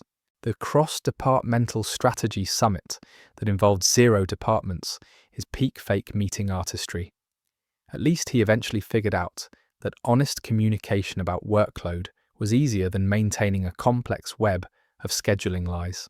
Here's our next story about workplace boundaries that got pushed to their absolute limits. My boss started requiring employees to share their personal social media passwords for monitoring purposes. I work as a graphic designer at a small advertising agency that handles campaigns for local businesses and regional clients. The company employs about 15 people in various creative and account management roles, and we generally maintain a professional but relaxed work environment. Last month, our agency owner, Richard, announced new social media policies that he said were designed to protect the company's reputation and ensure that employee online activities didn't conflict with our client relationships or professional image. He presented these policies as necessary updates to keep pace with digital marketing industry standards. Richard explained that social media had become increasingly important for business reputation management and that employee posts could potentially impact client relationships or create liability issues for the agency. He said that monitoring employee social media activity was becoming common practice in marketing and advertising firms. The initial policy seemed reasonable, requiring employees to avoid posting content that could be considered offensive, discriminatory, or harmful to the company's professional image. We were asked to be mindful of how our personal online presence might reflect on the agency and to use good judgment about sharing work-related information. But then Richard announced that all employees would be required to provide their personal social media account passwords to management for regular monitoring purposes. He said this would allow the company to proactively identify potential issues before they became problems and provide guidance about appropriate online behavior. Richard presented password sharing as a standard industry practice and suggested that employees who refused to comply might have something to hide or weren't committed to protecting the company's interests.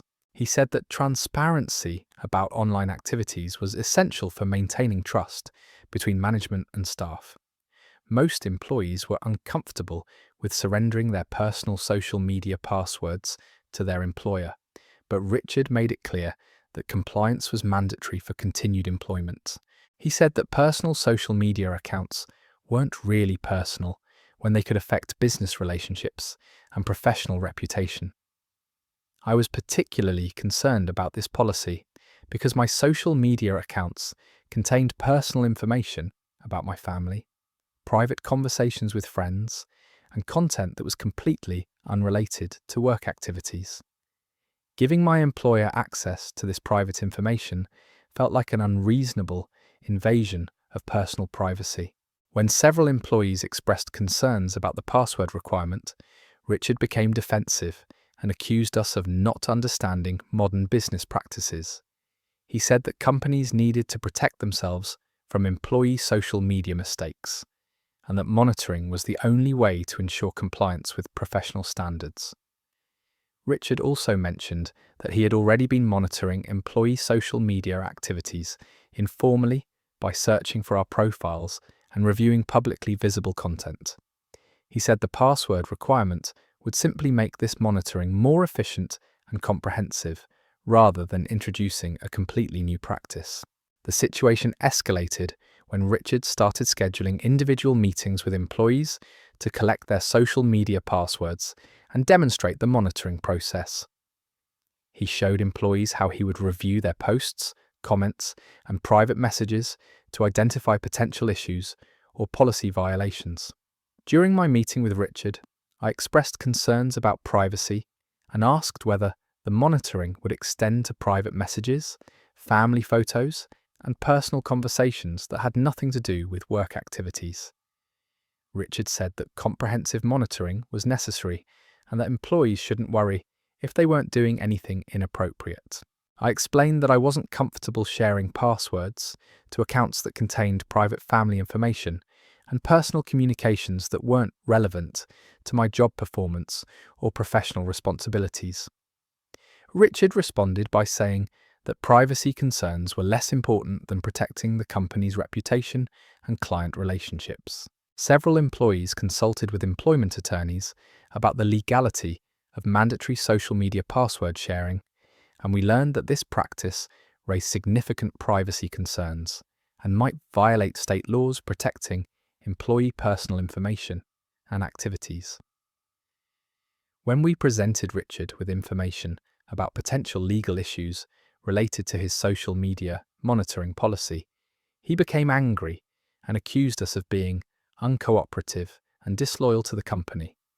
He said that employees who weren't willing to be transparent about their online activities obviously had something to hide. The confrontation with Richard about social media monitoring created a hostile work environment where employees felt their personal privacy was being violated and their employment was threatened for refusing to surrender private account information. Several people began looking for new jobs rather than comply with the password requirement.